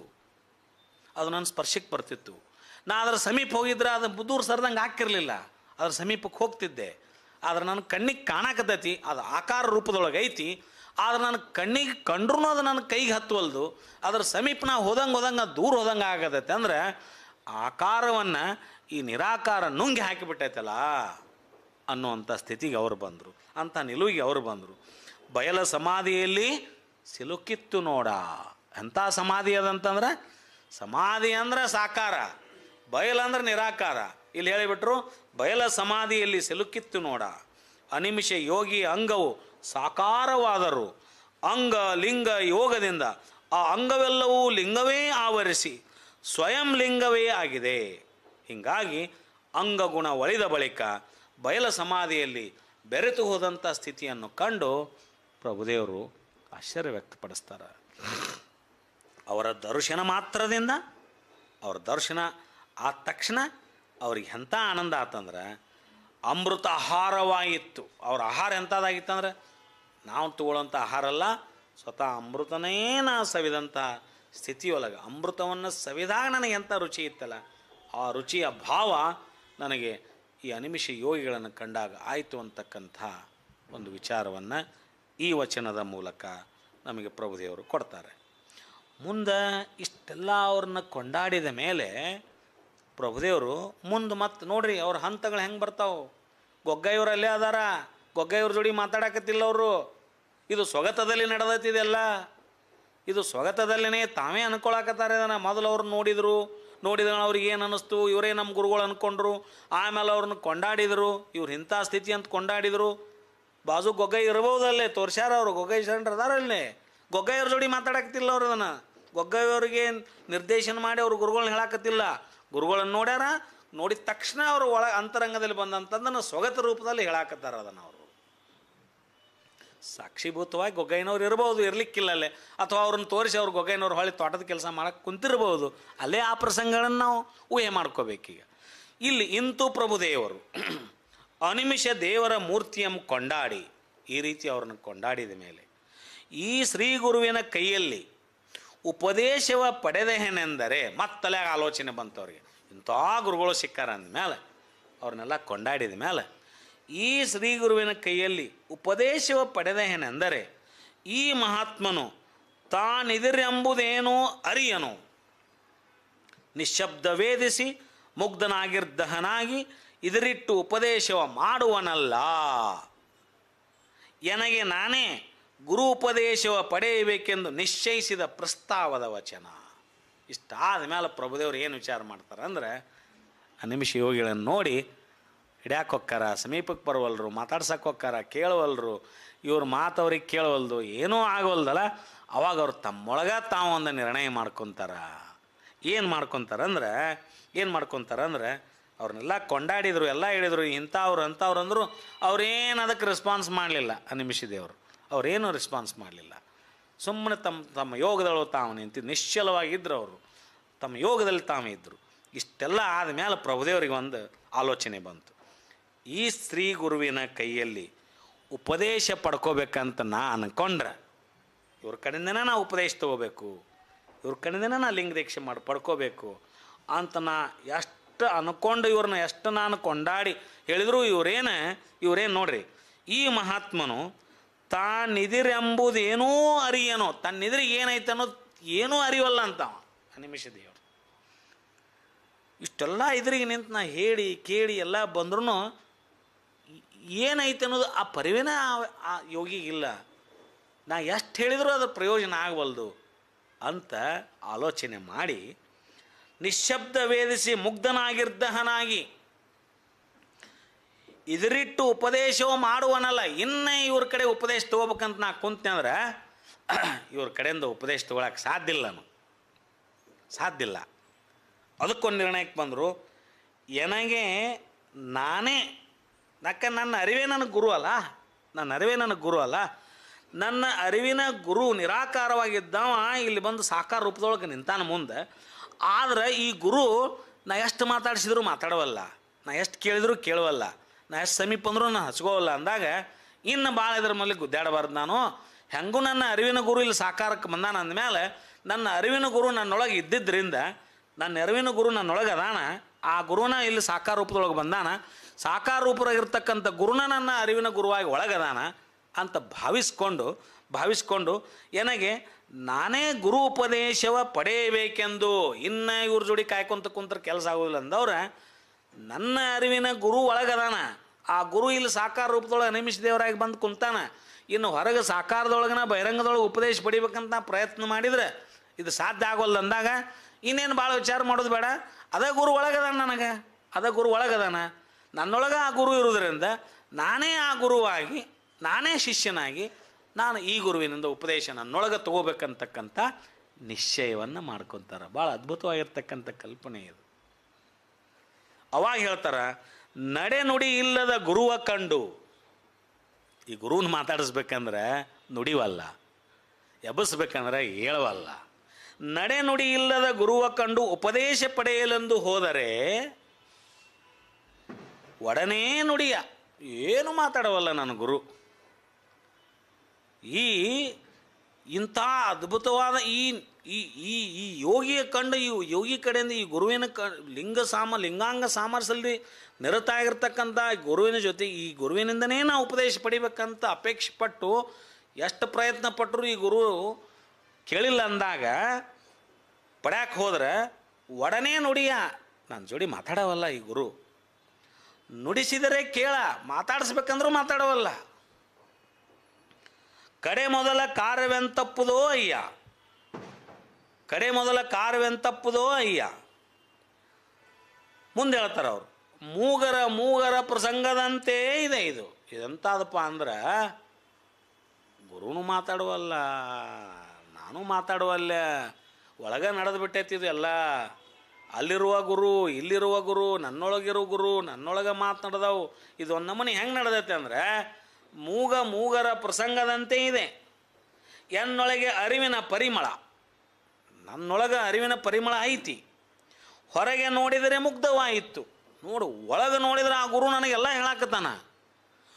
ಹೊರಗೆ ಅದನ್ನು ಕೇಳಬೇಕಂದ್ರೆ ಸುಮ್ಮ ಕುಂತ್ಬಿಟ್ಟಾನು. ಎನ್ನೊಳಗೆ ಅರಿವಿನ ಪರಿಮಳ, ಹೊರಗೆ ನೋಡಿದರೆ ಮುಗ್ಧವಾಯಿತು. ಇದೆಂತೊಪ್ಪಮಿಸುವೆ ಅನಿಯಮದ ಬೆಡಗ, ಇದು ತನ್ನಿಂದ ತಾನಪ್ಪುದಲ್ಲದೆ ಭಿನ್ನದಲ್ಲುಂಟೇ ಗುಹೇಶ್ವರ. ಭಿನ್ನ ಐತನಂಗಾರೆ ನನಗೆ ನಿನಗೆ ಭಿನ್ನಿಲ್ಲ. ನಾನೇ ಗುರು, ನಾನೇ ಶಿಷ್ಯ, ಒಂದೇ ಪರವಸ್ತುವಿನಲ್ಲಿ ಅಂಗ ಮತ್ತು ಲಿಂಗ ಆಯಿತು. ಮೂಲದಲ್ಲಿ ನಾವು ಒಂದೇ ಅದೇವೆ, ಭಿನ್ನಿಲ್ಲದ್ರಾಗ. ಇದರೊಳಗೆ ಭಿನ್ನತೆಯೇ ಇಲ್ಲ. ಮೂಲದಲ್ಲಿ ನಾವು ಒಂದೇ ಇದ್ದಿದ್ದವ್ರಿಗೆ ಜ್ಞಾನ ಆಯ್ತು. ಅದಕ್ಕೆ ಭಾಳ ವಿಚಾರ ಮಾಡೋದು ಬೇಡ. ಇದನ್ನು ಹೊರಗಿರೋ ಗುರು ಮಾತಾಡೋಲ್ಲ ಅಂದ್ರೆ ಆ ಒಳಗಿರೋ ಗುರುನೇ ಹೊರಗೆ ಬಂದು ನಿಂತಾನ, ಒಳಗೆಲ್ಲ ಹೇಳಾಕತ್ತಾನ ನನಗೆ. ಹೊರಗೆ ನೋಡಿದ್ರೆ ಹೊಟ್ಟೆ ಮಾತಾಡೋಲ್ಲ ನನ್ನ ಜೊತೆಗೆ ಅಂತಕ್ಕಂಥ. ಒಳಗರ ಸಾಕಷ್ಟು ನನಗೆ ಹೇಳಾಕತ್ತಾನ. ಅರಿವು ಪ್ರಜ್ಞೆ ಬಂದುಬಿಟ್ಟೈತಿ, ಅರಿವು ಗುರುವಾಗಿ ಪರಿಣಮಿಸೈತಿ. ಆ ಪರಿಮಳ, ಗುರುವಿನ ಅರಿವಿನ ಪರಿಮಳ ಒಳಗಡೆ ಸಾಕಷ್ಟು ಐತಿ. ಆದ್ರೆ ಹೊರಗಡೆ ಆ ಗುರು ಕೇಳಬೇಕಂದ್ರೆ ನಾನು ನೋಡುವಲ್ಲ ಅಂದ್ರೆ ಇದೇನೇ ಬ್ಯಾರಿಲ್ಲ, ನಾನು ನೀನು ಬ್ಯಾರೆ ಅನ್ನೋ ಪ್ರಶ್ನೆನೇ ಇಲ್ಲ ಇದ್ರಾಗ. ಮೂಲದಲ್ಲಿ ಮೂಲ ಸ್ಥಿತಿಯಲ್ಲಿ ನಾವು ಒಂದೇ ಆಗಿ ಬಂದೇವಿ.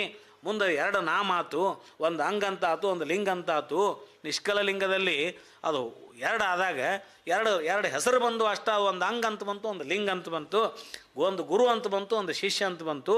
ಮೂಲದಲ್ಲಿ ಇವೆರಡೂ ಬೇರೆ ಇಲ್ಲ, ಇದೇನು ಭಿನ್ನ ಐತೇನೋ ಅನ್ನುವಂಥ ಪ್ರಶ್ನೆಯನ್ನು ಆ ಮೂಲ ಪರಮ ವಸ್ತುವಿನ ಹಾಕ್ತಾರ. ಸಮಾಧಾನ ಮಾಡಿಕೊಂಡ್ರು, ಈ ಪ್ರಶ್ನೆಯನ್ನು ಹಾಕ್ಕೊಂಡು ಸಮಾಧಾನ ಮಾಡಿಕೊಂಡು ಗುರುವನೂ ತನ್ನನೂ ವಿಭಾಗಿಸಿ ನೋಡಿ ನಿಶ್ಚಯಿಸುವ ಪ್ರಸ್ತಾವದ ವಚನ. ಇಷ್ಟು ಭಿನ್ನ ಅಲ್ಲ ಅಂತ ಮೊದಲು ಅಂದರು. ಆಮೇಲೆ ವಿಭಾಗಿಸಿ ನೋಡಿದರೆ ಏನು, ಒಂದೆಂಬೆನೆ ಎರಡಾಗಿದೆ, ಎರಡೆಂಬೆನೆ ಒಂದಾಗಿದೆ. ಮತ್ತು ಪ್ರಶ್ನೆ ಹಾಕ್ಕೊಂಡ್ರು, ಏನಿದು ಸೋಜಿಗ? ಒಂದಂತ ತಿಳ್ಕೊಂಡ್ರೆ ಇಲ್ಲಿ ಎರಡು ಹಾಕಿ ಕುಂತೈತಿ, ಎರಡು ಅಂತ ತಿಳ್ಕೊಂಡ್ರೆ ಒಳಗಿನ ಅರಿವು ಗುರು ಐತಿ, ಅರಿವಿನ ಗುರು ನನಗೈತಿ. ಅದರ ಪರಿಮಳ ಒಳಗೆ ಅದರ ವಾಸನೆ ಬರಾಕತೈತಿ, ಪರಿಮಳ ಸೂಸಾಕತೈತಿ. ಅದು ಬ್ಯಾರಿಲ್ಲ, ಒಂದ ಅದು ಮೂಲ ವಸ್ತುವಂತ ಒಮ್ಮೆ ಅನ್ಸಾಕತೈತಿ. ಒಂದೆಂಬೆನೆ ಎರಡಾಗಿದೆ, ಎರಡೆಂಬೆನೆ ಒಂದಾಗಿದೆ, ಒಂದೆರಡೆಂಬ ಸಂದೇಹವಿದೇನೋ. ಯಾಕೆ ಈ ಪರಿತಾಪ ಮನಗೆ? ಒಮ್ಮೆ ನೋಡಿದ್ರೆ ಎರಡು ಒಂದ, ಗುರು ಶಿಷ್ಯ ಒಂದ ಅಂತ ತಿಳ್ಕೊಂಡು ಅನ್ಸಾಕತೈತಿ. ಒಮ್ಮೆ ನೋಡಿದ್ರೆ ಅಲ್ಲಿ ಗುರು ಅದನ, ಇಲ್ಲಿ ಶಿಷ್ಯ ಅದನ ಅಂತ ಅನ್ಸಾಕತೈತಿ. ಒಂದು ಅಂದ್ರೆ ಎರಡು ಅಂತ ಅನ್ಸಾಕತೈತಿ, ಎರಡು ಅಂದ್ರೆ ಒಂದು ಅನ್ಸಾಕತೈತಿ. ಒಂದೆರಡೆಂಬ ಸಂದೇಹವಿದೇನೋ ಪ್ರಶ್ನೆ ಬಂತು ಮತ್ತಿಲ್ಲಿ. ನೋಡ್ರಿ, ಒಬ್ಬ ಪರಮ ಗುರುವಿನ ದರ್ಶನ ಆದಾಗ ಎಷ್ಟೊಂದು ವಿಚಾರಗಳು ಬಂದು ಹೋಗ್ತಾವ. ಆ ನಿಲುವಿನಲ್ಲಿ ನಾವು ಇರಬೇಕಂತಕ್ಕಂಥದ್ದು ಅಷ್ಟೇ, ಬೇರೆ ಏನಿಲ್ಲ. ಆ ನಿಲುವಿನಲ್ಲಿ ನಾವು ಇದ್ವಿ ಅಂದರೆ ಇವೆಲ್ಲ ಆಲೋಚನೆಗಳು ಬಂದು ಹೋಗ್ತಾವಂತಕ್ಕಂಥ ಮಾತು. ಅಗಲಿಲ್ಲದ ಕೂಟಕ್ಕೆ ಬಿಚ್ಚಿ ಬೇರಾಗದ ಉಪದೇಶ. ಅಗಲಿಲ್ಲದ ಕೂಟ ಎಂಥ ಕೂಟ ಇದೆ ಅಂದರೆ ಅಗಲಾಕ ಬರೋಂಗಿಲ್ಲ ಅಂತಿದ್ದು ಅಂಥ ಕೂಟ. ಬಿಚ್ಚಿ ಬೇರಾಗದ ಉಪದೇಶ. ಬಿಚ್ಚೇನೆಂದರೆ ಬೇರೆ ಆಗೋದಿಲ್ಲ ಅಂತ. ಅಂಥ ಉಪದೇಶ ಒಳಗೆ ನಡೆದೈತೆ ನನಗೆ. ಅಂಥ ಕೂಟ ನನ್ನೊಳಗೈತಿ ನೋಡ್ರಿ. ಅಗಲಾರದಂಥ ಕೂಟ ನಂಬುದು. ಆ ಉಪದೇಶ ಬೇರೆ ಮಾಡ್ಬೇಕಂದ್ರೆ ಬೇರೆ ಆಗೋಲ್ದು. ಉಪದೇಶ ಮಾಡಿದ ಗುರು ಅವನೇ, ಉಪದೇಶ ತೆಗೆದುಕೊಂಡ ಶಿಷ್ಯನೂ ಅವನೇ ಇದ್ದಿದ್ದರಿಂದ ಆ ಉಪದೇಶವನ್ನು ಯಾರಿಗೆ ಉಪದೇಶ ಮಾಡಿದ್ರು ಅಂತಕ್ಕಂಥ ಬೇರೆ ಮಾಡಲಿಕ್ಕೆ ಅಸಾಧ್ಯವಾಗಿರ್ತಕ್ಕಂಥ ಸ್ಥಿತಿ. ಗುರು ಶಿಷ್ಯರೆಂಬ ಭಾವಕ್ಕೆ ಭೇದ ಉಂಟೇ ಗುಹೇಶ್ವರ. ಗುರು ಶಿಷ್ಯರಂತಕ್ಕಂಥ ಭಾವಕ್ಕೆ ಭೇದ ಐತನಪ್ಪ ಅಂತ ಕೇಳಿದರು. ಇಂಥ ಒಂದು ಪ್ರಶ್ನೆಯನ್ನು ತಮ್ಮಷ್ಟಕ್ಕೆ ತಾವು ಹಾಕ್ಕೊಂಡು ಅನಿಮಿಷ ಯೋಗಿಗಳ ಜೊತೆಗೆ ಇನ್ನೂ ಅಲ್ಲೇ ನಿಂತಾರ ಪ್ರಭುದೇವರು. ಇನ್ನೂ ಅಲ್ಲೇ ನಿಂತಾರ.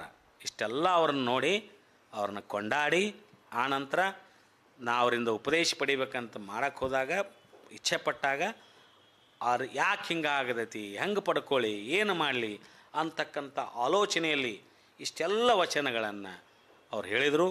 ಮುಂದಿನ ವಾರದಲ್ಲಿ ಇನ್ನು ಮತ್ತೆ ಅವ್ರೇನು ಹೇಳ್ತಾರೆ, ಮತ್ತೆ ಆ ಗುರುವಿನ ಸನ್ನಿಧಿಯಲ್ಲಿ ಜ್ಞಾನಲಿಂಗೋಪದೇಶ ಕ್ರಮವ, ಜ್ಞಾನಲಿಂಗೋಪದೇಶ ಹೊರಗಾಗಲಿಲ್ಲ ಅಂತಂದ್ರೆ ಜ್ಞಾನದ ಮುಖಾಂತರ ಒಳಗೆ ಲಿಂಗದ ಉಪದೇಶ ಆಗಬೇಕು. ಜ್ಞಾನಲಿಂಗೋಪದೇಶ ಕ್ರಮವ ಭಿನ್ನಪಂಗೈವ ಪ್ರಸ್ತಾವದ ವಚನ. ಮುಂದಿನ ವಾರ ಆ ಜ್ಞಾನಲಿಂಗೋಪದೇಶದ ಪ್ರಸ್ತಾವದ ವಚನ ಏನು ಬರ್ತೈತೆ ಅನ್ನೋದನ್ನು ಮುಂದಿನ ವಾರ ನಾವು ಚರ್ಚೆ ಮಾಡೋಣ. ಎಲ್ಲರಿಗೂ ಶರಣ ಶರಣ.